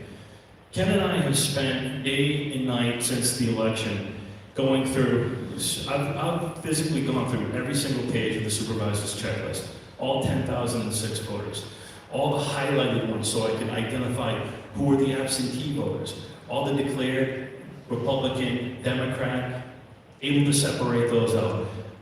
Thank you to the board for providing all those RSA 91A right to know requests. Thank you for providing me with the tally tapes so I could do an analysis on this and put all this together. Ken, thank you for all the time. I couldn't have done this and you couldn't have done it. We're a great team, Ken. You're Tom, if I may just go briefly, I mean, to go sideways in that thought, I'd like to express a lot of thanks to our town administrator, Dave Sullivan, and to Nikki Botai, because the two of them, I know, have been working tirelessly. Thanks for steering my comply. thought. Well, they've been working tirelessly to comply with your 91A. And you said that, and Peter did that. Thank you, and Peter, thank you. Thank you to the senators for SB 43, 24-0. Regina, I know you had to leave. Thank you for taking my calls. Thank you for Chuck for pushing this through. And thank you for Senator Bob Guida. He truly is a patriot. And I hope that you would consider hearing from Senator Guida later on in the Zoom calls. I know he's on. Thank you, Mr. Silvestro from LHS, for doing that presentation. I appreciate you giving the public the information. There were a couple comments I did want to mention for consideration. I know one of the comments that you made is that you've had 6 elections that were free of any errors. We don't know that. Right. We don't know that. We've never done anything that shows that to be not true or to show it to be true. We just simply don't know. And again, Ken's reiterated time and time again, no one has said the word fraud. We're not going to say that. We're going to say we don't know what happened. And that's why we want everyone, that's why everyone's coming together, because we truly do want answers, meaningful answers. I do not share the same confidence in the Attorney General. I've spoken with Nicholas Chen, multiple times, multiple emails, everything's documented. I apologize, and I don't mean to offend anybody, especially him, but I'm sorry, I disagree. I'm allowed to do that, correct? I disagree in his wanting and willingness to do a meaningful audit. That op-ed that Ken cited, a document review. There's a difference from doing a document review and a meaningful audit. We want a meaningful audit. Yeah. We want to know where the answers to our questions lie. Did it happen locally? Did it happen at the state level? Did it happen with the machines? Is it all the above? We don't know, and those are the answers that we seek. With that said, it's important. I don't think if we were hearing a criminal case, everyone's filled out the questionnaire when they've been a juror. How can you be impartial when you have a pecuniary interest? How can you be impartial when potentially you've made a mistake? Or potentially the state's made a mistake? That's why it's very important to make sure that there's no appearance of impropriety when this audit is done. And that's why it's important. Even if we have to get people from out of town to come in, anyone that had direct involvement in the beginning should not be allowed to have direct involvement. They should be involved, but not direct involvement. If we truly want this to be transparent, everything should be live streamed, broadcast, cameras on every single ballot. No ballot should be out of sight at all. You heard about the recount. You heard that they didn't count overvotes, or no votes, I should say. That doesn't change the right results of what did get counted. And I hope everyone's picked up on that. The recount was done in a very methodical, very open, very transparent way. The rules were set up when you walked into the room, and at any time somebody had a question, you were encouraged to raise your hand. They went through all the piles of straight Republican ticket, straight Democrat ticket, and others. I agree that they didn't count the no votes. Mr. Iron was at that recount. Mr. Iron and Mr. Thank you, Phil Barished, the GOP chairman, were both there. And they pled with the Secretary of State, Bill Gardner, to count those in order to have the checks and balances that we wanted. And that, unfortunately, didn't happen. What I'd like to do now is I'd just like to share just a couple pieces of information that I think are important as we move forward, hopefully, with this audit process as outlined. And thank you to LHS and Betty Dunn for both agreeing to a forensic audit. Thank you.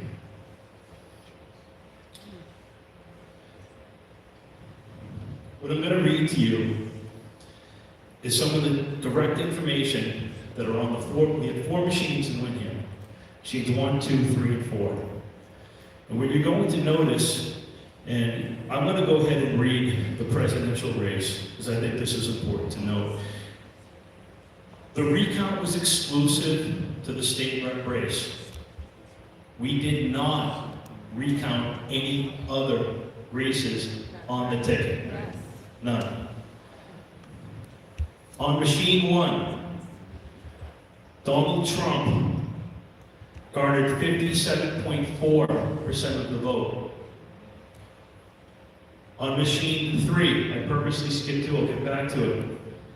He garnered 56.9% of the vote. And on machine 4, he garnered 57% of the vote. So that's 57.4, 56.9, 57. However, on machine 2, he lost at 42.2%. It's very interesting. And that's an anomaly that we should all be asking a question about. And I think it's fair to say, if it walks like a duck and it quacks like a duck, can I at least ask the question of whether or not that is a duck?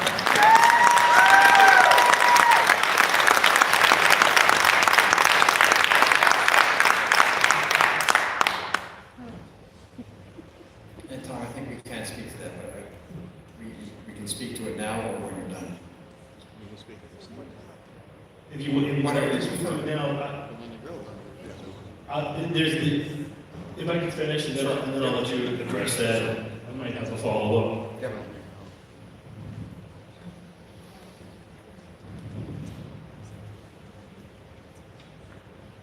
Senator Birdsell was just with us, and I'd like to thank her again for her help.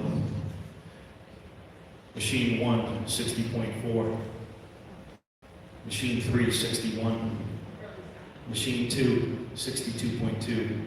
However, she lost Machine 2 at 49.1%. This is consistent in both the governor's race, the U.S. Senator's race with Jeanne Shaheen. This is consistent down the entire ticket. And I'd also like to point out another anomaly that concerns me, and that is, you heard Mr. Silvestro speak to overvotes earlier. There are 18 overvotes on machine number 1. There are 84 overvotes on machine 3, 67 on machine 4. However, there are 292 on machine 2. Wow. So those are just some of the results. And this is some of the reasons that Ken and I have spent so much time doing this analysis, going through page by page of the supervisor's checklist, all the tally tapes, attending the ballot commission hearing, testifying at the hearing, and requesting an audit. Not a recount, an audit. Not pursuant to 91A, an audit. And I think there's a distinct difference between what we're asking for and a second recount. That's not what we're asking for. We're simply asking for an audit of what happened. And we do have upcoming elections in just a couple weeks. And my concern is, without knowing the answers to any of these questions, again, I would ask the board for their consideration. Is it possible for us to hand count those results?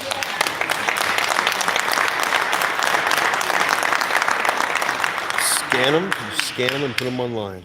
Again, I'd like to end with a quote from our 40th president, who I have a dear affinity for. In fact, I named my daughter Reagan after him. And he had a quote, "Trust but verify." Thank you.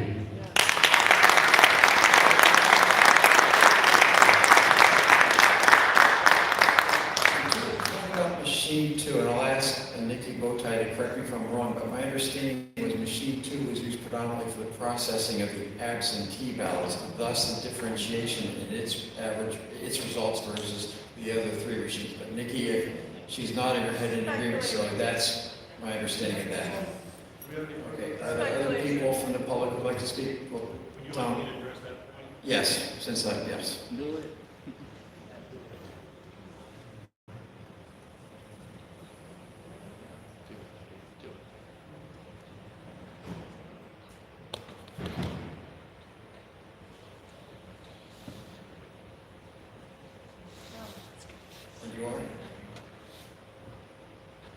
My name is Dr. David Strang. I'm a resident of Gilmanton, but I've worked very closely with Ken and with Senator Guida on looking at this Windham issue, and specifically at the issue with machine 2. And thank you, but we're not taking non-resident input. I can explain, but I think Dr. Strang can give a better analysis of the... Let him speak. Talk. Let him talk. Let him talk. Let him talk. Let him talk. Let him talk. Do we have to take a recess? Mr. Chairman, I made it very clear at the outset that I'm talking. Yeah, but point of order. Show us in the rules that that's a thing. Guys, he's not the bad guy. Really. He laid it out up front. Let's respect what he said. He's on our side. Don't turn him against us, okay? These are good people up here, please. Turn against us. Process and what they're trying to do tonight. They're listening to us. Let's not turn them off to what we want to do, okay?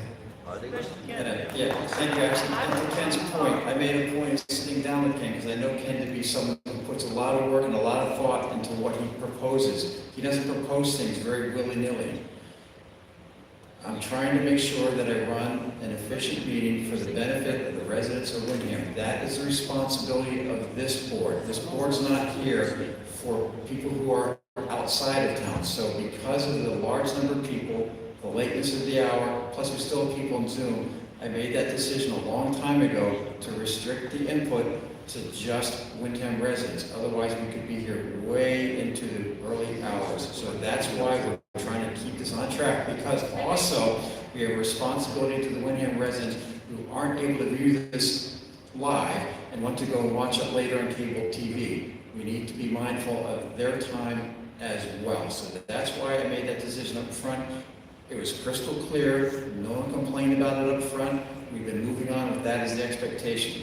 So, Tom? Sure. So I've spoken with Dr. Strang. So basically, I have spoken with Selectman Simmons in regards to this too. We did have a conversation because I did inquire about that question earlier in my own internal investigation into looking at the matter.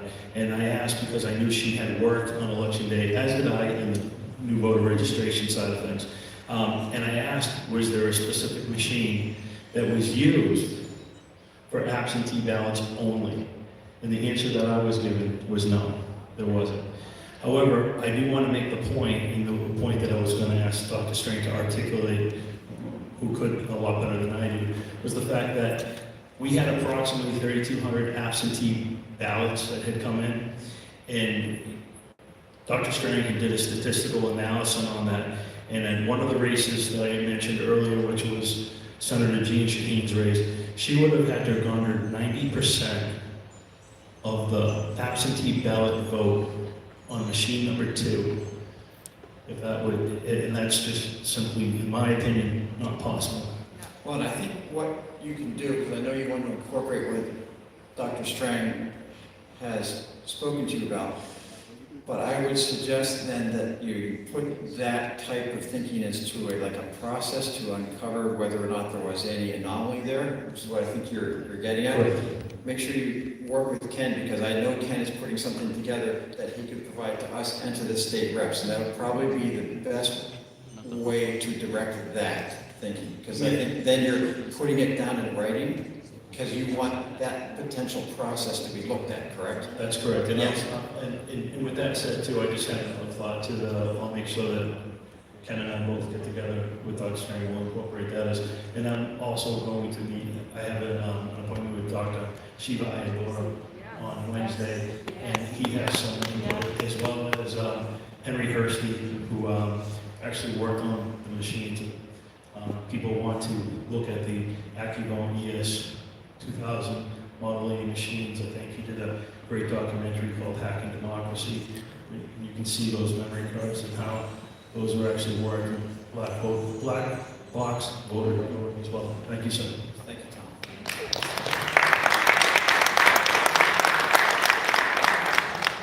And just 1 second. Okay. And we have no Windham residents on Zoom who wish to speak, so with that, I'm going to come back to the board, and I'd like to ask the board. I know you had previously weighed in as to your individual thoughts going around as to what we should be doing going forward. Be mindful that House is taking up this matter at 10:30 on Friday. I'll go back around to Roger if you have anything you'd like to add to what you said before, and I'll just work my way through the board. Yes, I would like to suggest that if, before we meet tonight, we set up the committee, so that we have that in place, so that they can possibly meet even before the Friday meeting and get something in writing. And what would you propose? I would propose at a minimum, probably these 1 or 2 of the state reps that understand the language of the bill and what's required to put into the bill and how to word the bill correctly so that it can pass. As Attorney Campbell stated, one of the things we have to make sure is that we can get this bill to go through, because if it fails, we accomplish nothing. So I think that's important to get them involved. I think it's important to get Ken involved. He put together a pretty good synopsis of a design of experiment, you might say, already, and I think would be a good basis to start from. I believe Nikki needs to to be involved along with Peter and or Betty to put down on paper what a good recount method would be.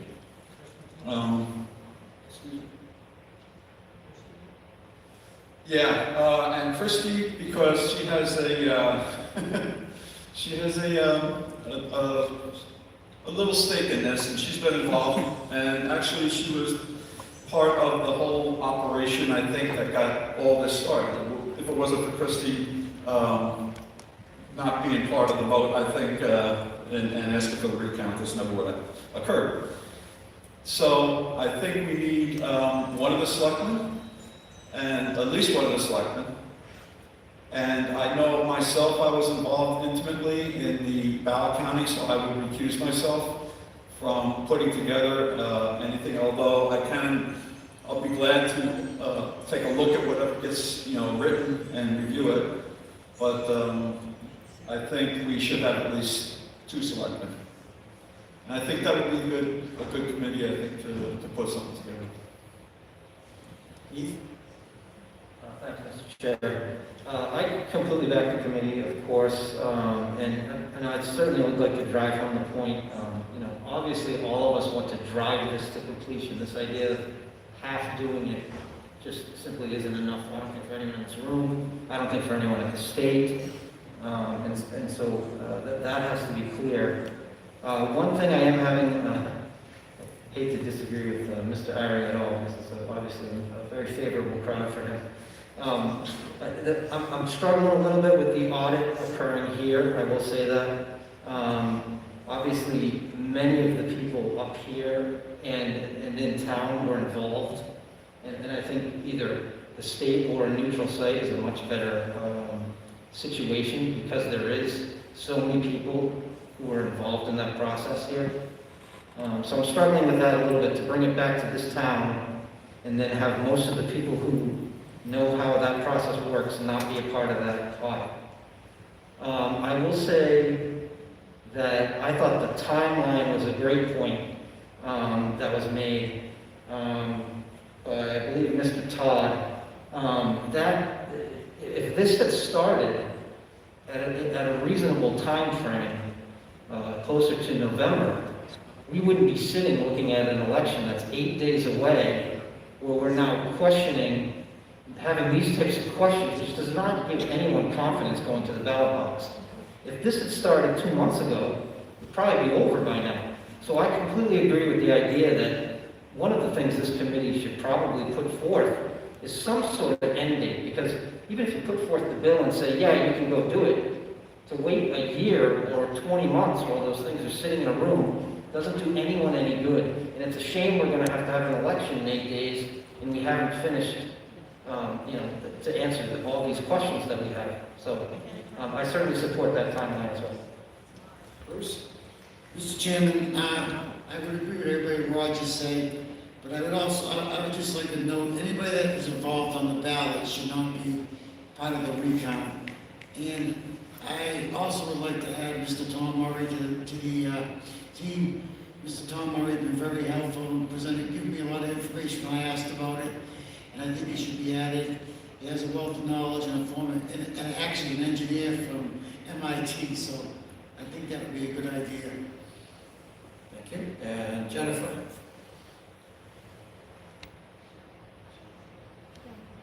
Just 1 second, I think we're having a mute issue. Ross, can I have one more point? Sure, yes, Bruce? If you look at the timeline that was sent on our right to know request, there was the election and then the recount. I don't know.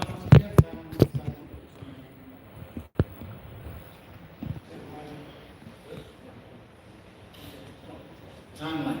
If you look at the timeline, Mr. Chairman, the timeline shows the election, the date of the election, and then the recount. Following the recount, that Monday, right after the recount, I asked for the Attorney General to investigate the matter, saying it could be the machines, it could be the town of Windham, and it could be the Secretary of State. Here we are in March of 2021. So I would like to have in that bill a date to have this rectified before anything as soon as possible. I don't want this to linger on till April, May, or June. I'd like this to be solved in the next 45 days, if possible. And Jennifer, are you there? Yeah, I'm here. Can you hear me? Yes. Okay, great. Just to follow up Bruce's recommendation, I completely agree. I think this committee that's being formed, if they could make sure that there was an end date to this process, again, the fact that we're into March and we still are in the same place we were back in November, it really, really bothers me. As far as the committee, can I just go over it again, what Roger was proposing, just to make sure? Yeah, I wrote, Jen, I was keeping notes on that, and accumulating Heath's input and Bruce's input. We have one or two of the state reps, Ken and Tom, Nikki, and then Peter and or Betty, Christy, and one or two members of the board. Okay, yeah, I'm absolutely in support of that as well. And I would probably have to recuse myself as well, because like Roger, I was there on election day all day. But I would love to see what the committee puts together. And I'm going to take Bruce's view on that one, because Roger, myself, and Bruce are all on the ballot in 8 days, so we certainly have something that could be gained from that, I guess, if you want to look in the conflict of interest realm. I certainly trust Heath and Jennifer a lot. Looking at you. And Jen. I don't want to put more on your plate than you don't want, but I would certainly support that. I agree with the rest. I think it's a great idea there to have a couple of the state reps, because they're involved in the process, and that's one of the pieces that we as selectmen are missing, and we're not very good at. You know, that's not our business. That's not our job. It's the legislation up in Concord. Then on the town side, certainly Nikki, Peter, and Betty, those are our top election officials. Ken and Tom have obviously put a lot of work and a lot of thought into this, and they've been very articulate, and they've laid out, I think, all of the concerns that people have. Christy, yep, she, first runner-up is the first loser. But no offense, Christy, but thank you for your involvement in this, and you helped get this going, and so then I would leave it at that. Roger, if you have any thoughts to wrap around? A timeline. Sure. For a committee meeting. What would we propose? So just to be clear, what are we going to call this committee? The Windham Election Integrity Committee. Windham Election Integrity. Just 1 second, write this down.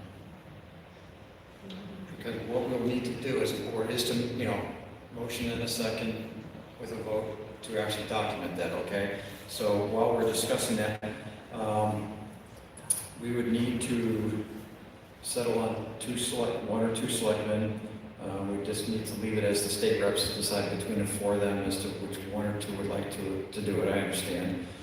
And I think to Bruce's point, like he said with the legislation, you want to see something happen within 45 days, if not sooner. So we need to make things get moving as quickly as possible. And perhaps on that point, could I ask Nikki to come down to the mic? Sorry, Nikki. But I think this is a bit maybe out of our area of expertise, and this is something that I think your input could be very helpful to make sure that we don't set this up for a disaster. So in terms of timing and how to get started, what would you recommend? For the committee? Yes. So their legislation is going to meet on this coming Friday, correct? This Friday. The hearing. We have testing tomorrow for the machines. I mean, if we can organize it in some fashion, probably Thursday, we could probably meet, Wednesday, Thursday time frame. But we have the election next Tuesday as well, so that is definitely something that we're also preparing for, so we're going to keep that in mind. But I think, just having a meeting just to connect, go over the action items that we're going to pursue and go from there. I think the number of members of the committee, I think all of us will work in a collaborative manner, so it's not all going to be on one or two people, it's going to be a group effort for sure. but I think, yeah, I mean, time is of the essence. Okay, but you're still close at hand while we hash this one out, that could be helpful. Roger? Yeah, I think, just looking at the Senate bill itself and was Senator Morse here? He was. You know, they're going to do testing on the machines tomorrow. I don't see a without lot anyone there. needed to be added The new to one. this, except for the actual steps of the process.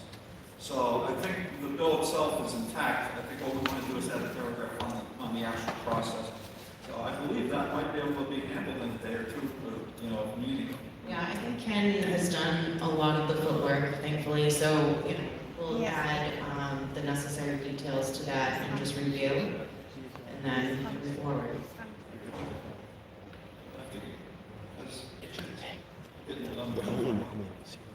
Alright, so would we be okay with This is a huge nursing putting home or Heath something and like Jen that. on that? I mean, it depends on whether we want people who were involved with the last election or not, is the question, right? Because you have people who are in this election, and then you have the rest of us well involved in the last election. Yeah, so I understand. Jen, myself, and Roger were all involved in the last election. And I just know, from a work situation, I'm probably not going to be able to give you the service that you need on this in a timely fashion. That's just the reality of where I'm at. Mr. Chairman, I'm going to recuse myself from that board because I was a campaign advisor for one of the congressional candidates. Okay. Well, if nobody else wants to do it, I will. Hey, right, and you've been a long-serving, not only selectman, but election official. True. And I don't see any, I don't think I'll have any conflict of helping out with the work. So you can put my name. You guys think there should do something? I mean, if you have any possibility, That would be great. you should be eliminated I from know it. you, people, you might not know Heath as well as I do. Obviously, Heath is a very numbers-driven guy. He does a lot of research. He really puts his homework in. And so I greatly appreciate that. Thank you.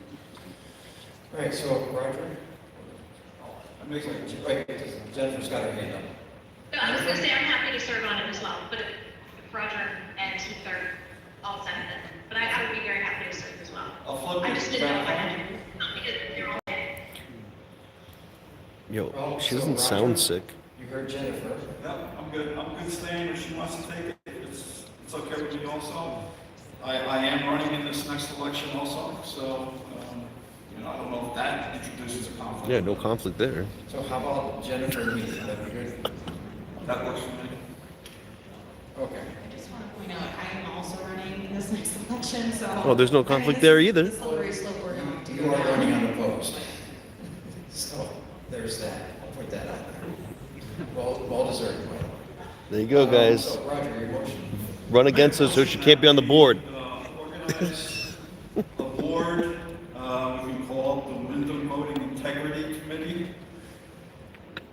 It shall be comprised of, and help me with this, Ross, because you've been keeping notes, but 2 state reps. 1 or 2. 1 or 2 state reps. Nikki, Peter and/or Betty, Ken Iring, Tom Murray, Christy Saint-Laurent, and who did I miss? Jen and Heath. Jen and Heath. Okay. And you'll have them meet as soon as possible to get started. Hopefully before Friday. I'm going to start working on things tomorrow. Hey, I hate to say it, around the testing. but they put Ken on a pedestal. All right. You know what I mean? I don't know who he is. I'm just being an outsider Back here. to the Senate, I would suggest that we put Senator Birdsall on it, because she's a long-term member of the election law committee in the Senate. Good point, I agree. So we'd like to expand that 1 or 2 state reps to include plus Senator Birdsall. That would be good. Okay. Okay, so that's Roger's motion. Is there a second? Second, sir. Second by Bruce. So we'll take a roll call vote. Roger? Yes. Heath? Yes. Bruce? Yes. Jennifer? Yes. And Chair says yes, so that passes 5-0. So, very good. Thank you, Roger. And wrapping up then, I know we had just started with Roger, we worked on that next item. Heath, do you have anything you'd like to add? Yeah, I mentioned a couple things, and I think I'm good, so. Okay. And Bruce? Jennifer? Thank you. Okay, I'm all set, so I'd like to thank you, everybody, for your participation, your energy, and your input. Thank you, Ken, in particular. I know you put a lot of work into this. We do appreciate that. And also, I'd like to thank our election officials, Betty, Nikki, and Peter. And they've left now, but our state reps, Bob Lynn, Charlie McMahon, and our state senator, Regina Birdsell, for taking the time out to come down here, plus Senator Morse. Thank you. And with that, do we have a motion to adjourn? No, wait, just one second. You know the thing is that what if the fix is already in? What if they already stacked votes, or the machines are already initialized? Well, the machine 2 thing is really creepy. But what's even more worrisome is why is there no one on Zoom that wants to say something? Not one person. I know there's more people on Zoom than there were here. People. That seems a little fishy, no? Nobody on Zoom. There's more people on Zoom, right? And nobody want to talk. Just a couple people here. Is there a motion to adjourn? Mr. Chairman. Motion by Bruce, is there a second? Second by Heath. Roll call vote. Roger? Yes. Hey, now that we have time, maybe this guy can speak. Yeah, I know. Yeah, get him on video. They don't have to be here. Yeah, get him on video. It would be interesting to see what he said. What time is it actually?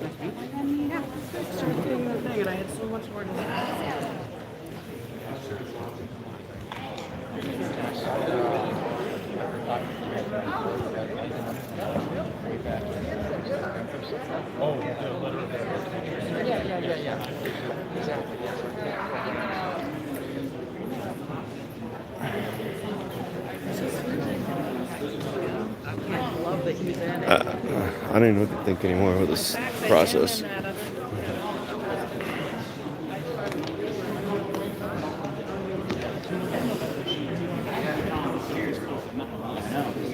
It's pretty blatant. Savage Truth 603. Because it was totally had something. Oh yeah, it's not pertinent. It's like what? Yeah, it's like he says something you can't question. You talk about Dominion in this freaking election, and then you're not going to let us talk about it. We're with that front. I'm Savage Truth 603. He's Go Hard, Get Hard. He's breaking the Flaw. Can I grab that? Yeah, go Thank you for what you did. It's not right. Feel free. No. Oh. Okay. We started about 3 weeks ago. We got 1,600 plus signatures on it. Okay. We're trying to mass those up to the state house. They have to pay attention to that. So basically, the 14th Amendment is this is really important. Yep. Can I tell you about something I got going on that might interest you? All right, so RSA 39.3 says you get 25 registered voters to sign a petition. You get a warrant article put onto the town warrant. So I did it, and it's going to require, if the voters approve it on March 13th in Northfield, 20 minutes north of Concord, it's going to require the vote. Tell some people to vote for me. Really? Okay, I'm relatively new, but so it's going to require the IRS. 3 specific questions, basically, where does it we're required to pay the federal tax in common language? So they're really pissed them off on this, like, just, because the other guy got him with 6% of the votes, 268 votes. Nobody cares, they just don't care. Yeah. Anyway, RSA 39.3 also says that if you get 50 registered voters to sign a petition, you can call a special town meeting. So, like, if your article, your petition you're working on, I think if we focus on individual towns, it's much better than going statewide. You water down your efforts. Well, we have a state bill, like 3 state bills. I understand, but I'm saying it. Yeah, I'm just saying if you focus on like specific towns that are very liberty oriented, imagine the whole town calls a special town meeting on like an article. Yeah. And then passes it. It puts the state reps down in a tight spot. It's like, whoa, you got a whole town. Yep. In fact, we're taking the Second Amendment. We have a group from the Second Amendment that's down here in London. They're going after the Second Amendment. Each 12 has plus or minus. What's it? Yeah. So you get people activated. I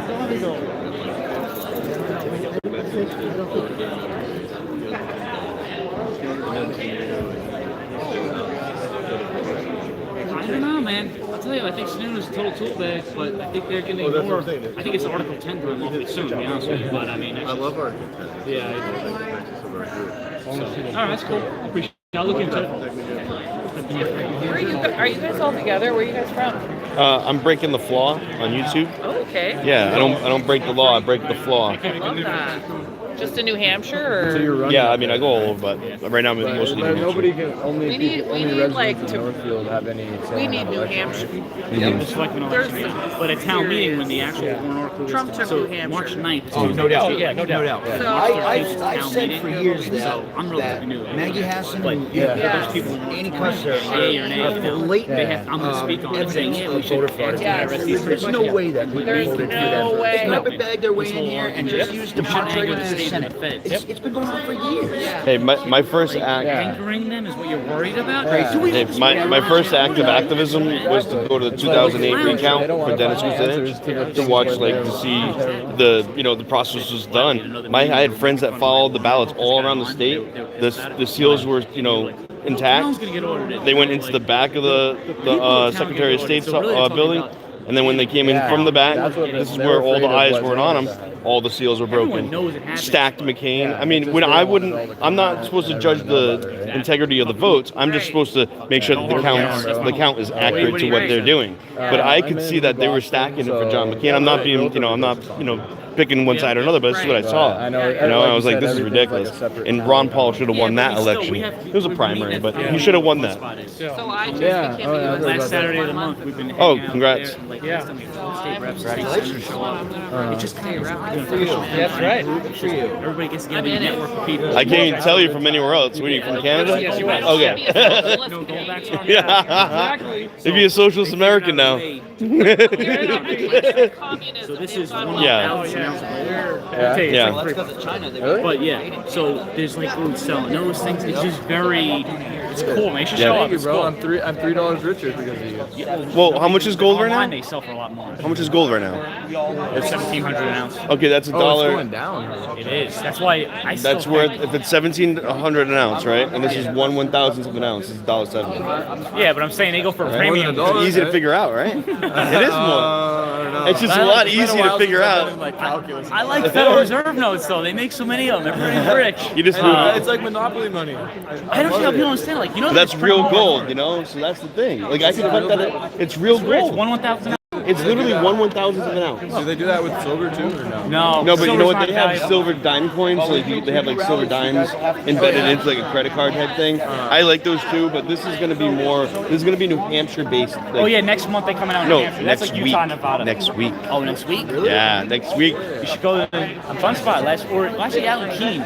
Oh, is he going to bring them to Fun Spot? Is what you're saying? Go to Keene. So every Sunday, there's free Keene. A bunch of guys out in Keene. They go really hard. Yeah. Is there a fun spot there? No. Fun Spot's like this, just business. It's the world's largest arcade. Yeah, I've heard about that. Yeah. It's a pretty cool spot. It's for kids, but it's really just, well, not really just for kids. It doesn't matter. The point is, also out in Keene is a lot of activities, so it's probably worth checking out there. Freekeene.com. Okay, for sure. Gotcha. Feel free to talk out there. Yeah, right? It's not too cold tonight. You don't have to go home, but you can't stay here. Daytime. Yeah, I'm sure you can sit out in the parking lot. Oh, yeah. I have a question. If that guy still continued and like say the speakers, said you got to stop speaking, and would you enforce the violation and like kick them No out? enforcement, he would have just called the recess and maybe he would have adjourned. But there Okay. really is no enforcement. I mean, look, At some point, he yes, can yes, ask you but to leave, and then yeah, we're not going to get to that point. for free speech, all right. Correct. Okay. We want to be able to depose people if necessary. I want an investigation. Audit, I don't think cuts it. I like how you. We need to be able to do a deeper dive. My name is Ken Flaw. I can't believe like he tried to talk around the issue. I asked him the question, he talked around it, but look, yeah, ultimately he will arrest me. Oh, really? Yeah. I mean, free speech, right? Yep, they're like, He didn't want to admit it. You see, like, he had the thin blue line flag on his mask. You see the thin blue line mask? Wait, the guy just now? No, the cop that's just like pushing us up the freaking alley. Well, of course. All right. Thanks, man. Thank you. This is a crazy high school. I can't believe a high school ever looked like this. Right? This Yeah. is a pretty nice high school, yeah. I've been in Aurora, Colorado's high school, and it's like really high tech, and it's kind of like this. And by the way, the Aurora, Colorado high school is a mirror image of Columbine. Wow. I went there for my friend. Go figure. I went there for my friend so he can like sign out of all of his classes for the year. And he's like, he didn't open carry in there, but he had a holster. He's wearing camo, and that's how he dresses up every fucking day.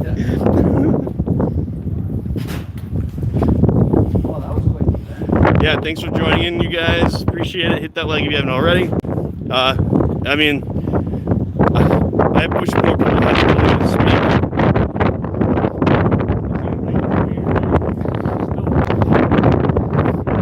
It's a joke.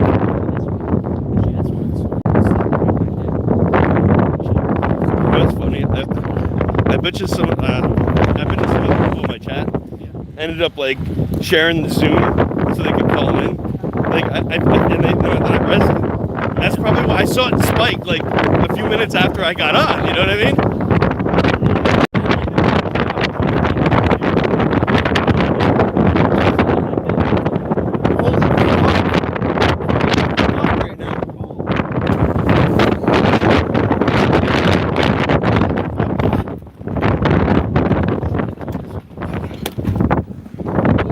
God, it's cold. God damn. I'll close it. Okay. Jesus. Son of a hoe. Sweet. All right, guys, I'm gonna let you go here. Thank you for joining.